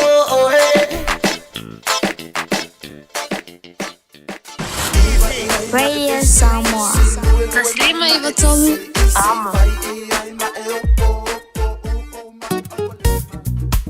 A Chic Homes Limited. Wala taimi mua moala nei o mawhai ai ona rent to buy. E yeisau kiwi save money nei e talaf. E mawhai ona mātou fisosoani. O le finance e mawhai ona amata mai I le 5% le deposit. Whaatau sao mai I lātou e whausia whale. Whaingo fie mawawe. A Chic Homes Limited. Whafso tai mai loa shamaima I le olua tasi lua fitu o valuli maiva. Olua tasi lua fitu o valuli maiva. A Chic Homes Limited. A mata le aso mo se tae au manuia. Talo falava o loo wingo o nei mai imisau training. O e mo o mia singaluenga I le customer service, hospitality, po le avea fo I maleo e mawhai ona fisosoani atu le imisau training. O loo iei la mātou au fisosoani e tai malango ina oe. Ma a whai e te anga waa, e mawhai foi ona e a ongai au noa ma se tutongi. Asiasi mai I le imisautraining.co.nz be vala au mai I le ovalu selau, lua wha tolu walu. Lolo manai e amata I nei. Hey, don't be that guy or that auntie ignoring a sore throat. This isn't just some drinks and lemon tea in your sweet situation. Untreated sore throats can lead to rheumatic fever. Nobody wants that for their family, eh? Go get your Pepe's sore throats checked at your GP, school nurse or pharmacy. It's quick, easy and most importantly, free. So come on, whānau. This summer, take care of your tamariki. Get it checked and get it treated. For more info, hit us up on socials at Stop Sore Throats or visit stopsorethroats.nz. Le Shine Dental, lau whaliwha ini fo wha moemoeina. Lātou te whaia fōwha te alanoa ngau nifo, ia so lulu tai tasi. Tele e wala me whai ona tutongi ai lau tong fitinga. A whio mai loa I le 5 Great South Road Manukau, Bevili mai le 2 ono onu whawha, 2 ono onu whawha. Mo le Shine Dental, e ia inga whapito. Nalo fa Samoa.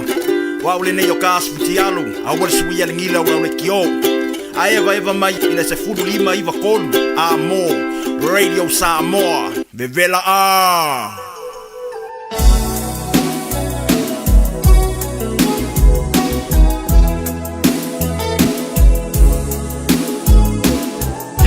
Y'all know the name. DJ.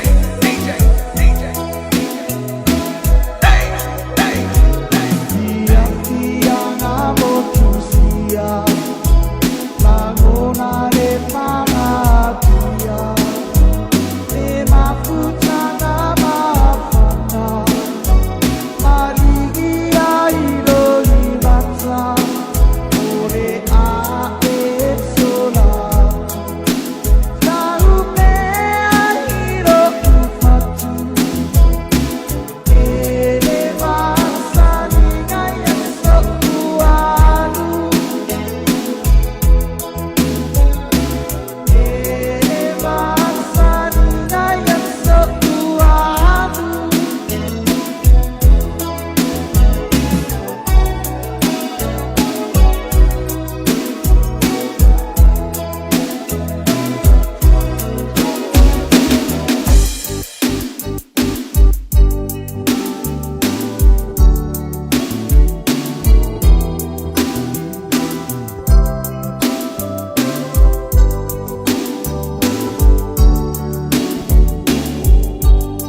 Radio Samoa. Taslima iwatolu. Amo.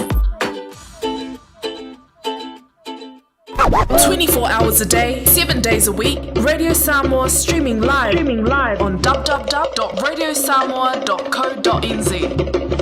O fia maua sau ta vale po sau piki apu. Ai tongi ta iwa yaso, lua va yaso. Pe ta imasina, o le sleek cars o le a maua ai le fisoswani. Ua ta pena le au whainga ruenga a le sleek cars mo oe malo a inga. Aua e te popole i se mea e tasi. Te tala fitu aso, mai le sifulu i le tai au, angai le afo le ono le afiafi. Tele la lai au kilani i saute, vili mai loa, i le o lua tasi faa, fitu lua selau. Po le o lua o, faa lima, tasi lima tasi. E tutua e lana whanau, ma lātou ta ua o ia o le manuia. E vi ia fōi o ia e lana tane. Lo o tina, whaafetai lau alofa wha maoni. Lo le tu la fwai o i mātou le whanau. Lo le whaalongolongo ti ngā i le tau singa o i mātou. O fua i o lo alofa, ua mātou sele ina ma le manuia. Ua lata mai le aso whaapitoa a tina, o lo wa vanole nei e te awa lofa i a mama. I se tusi. O le tauwanga a le Radio Samoa mo le Mother's Day o le nei tausanga. O le Dear Mama. Faisa u tusi i a mama. Po e mailau video i lunga o le TikTok. O le page o le Radio Samoa ua mai e tāpena i le pese whaunga. Po e mailau video. Ao e faitauina lau tusi. Tu uai maniata o mama i lau background. O le atapunia le tauwanga i le aso fito me i le sefunu o le tai au. O na whaatino leo le sei i le afa le sefulu lua i le aso fitu lava o me. Moni si whamtalanga, rili mai i le tatau officer. Lua ono lua, tasi lima i vatolu. Lua ono lua, tasi lima i vatolu. Pe whaonga mai le messenger a le Radio Samoa. Ia manuia tele le aso sautina. Mai le pūlenga ma le awhainga duenga a le Radio Samoa. O mana o mie oe po se isia lo a inga se fisoso ani tau whi malanga inga moni usila. Ima ta au pue peo le vaita mai no whanau po ngaluenga. A whaia lau tali o le ioe, wala au loa Ken Ferniho o le Fern Immigration Services e iailana lai sene. Ma o silia ma le se funu lima tau sanga hola na tau tua. E toa tele tanga tau o fisoso ani iai Ken, ima ta au pu tau whi malanga inga. E awhia ima ta au pu na o atu le tribunal. Ma apili le minister. Tanga iana e le Facebook, ma le openga te whailangi I muli mau.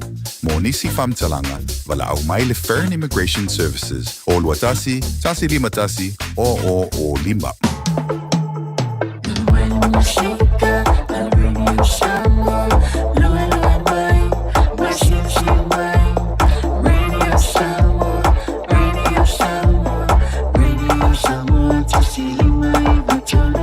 Radio Samoa. Talofa Samoa, fafunga mai pea, manai a Fiafi, i le Radio Samoa, tasilima I watolu, amo.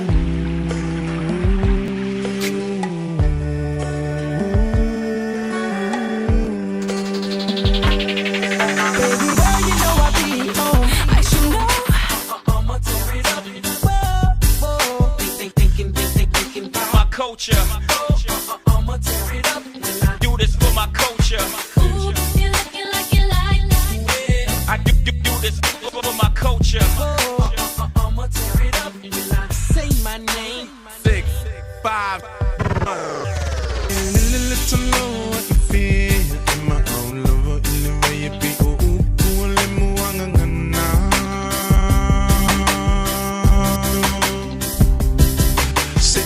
It's a mo ilong fanga, be malu. It's a mo na from the fana.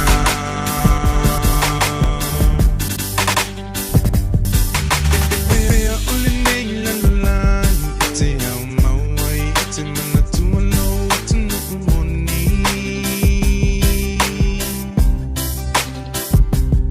Say ilunga it's a toy for imai in the loud in the illing for imai. Tough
sina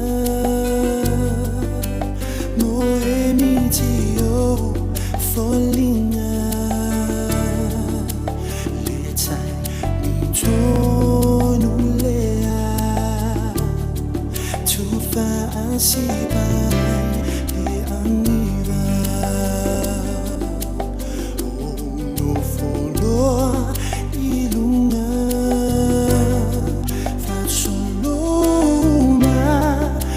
fanga lontino wa mamiti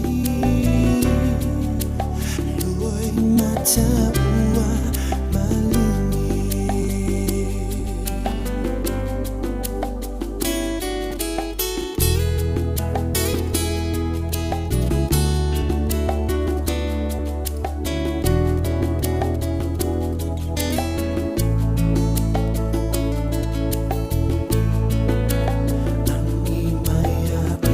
Sematangi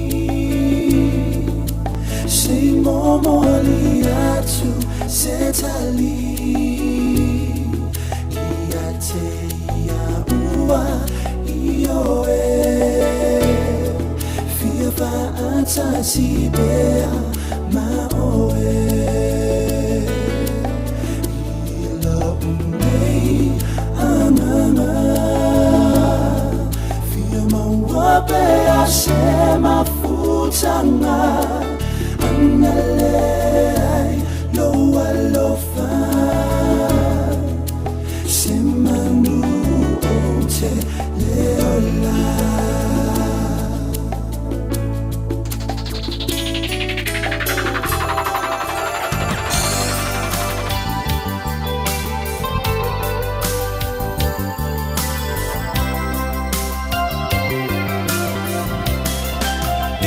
so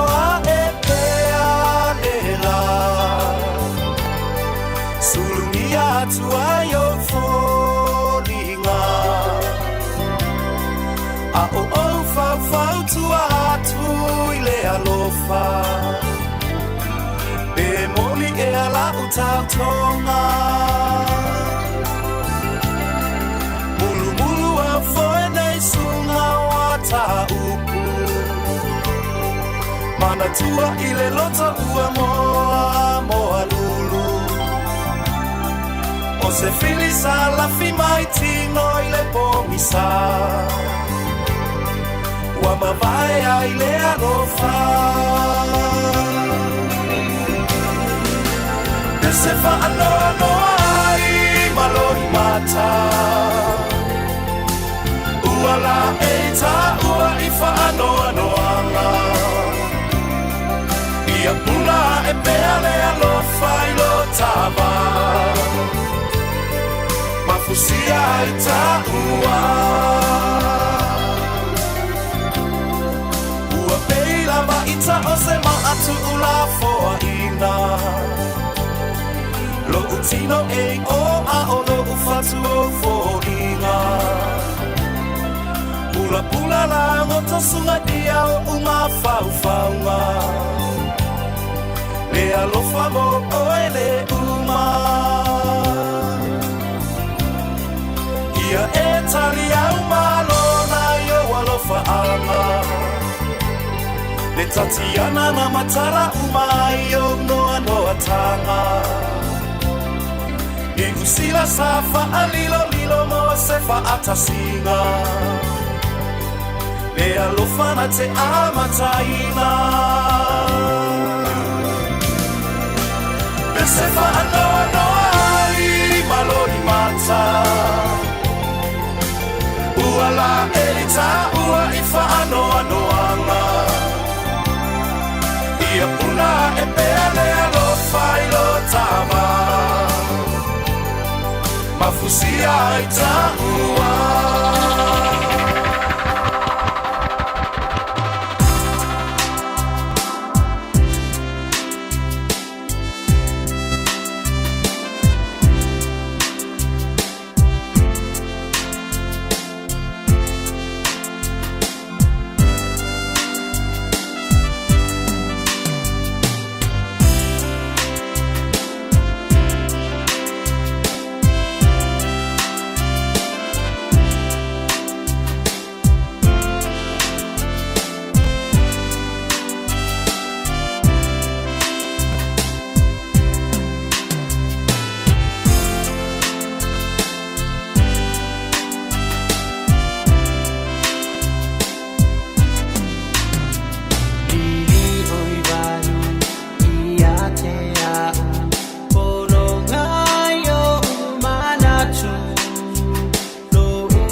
manatu Fia momoli atu Tausanga oiluma Manimea etutu Puai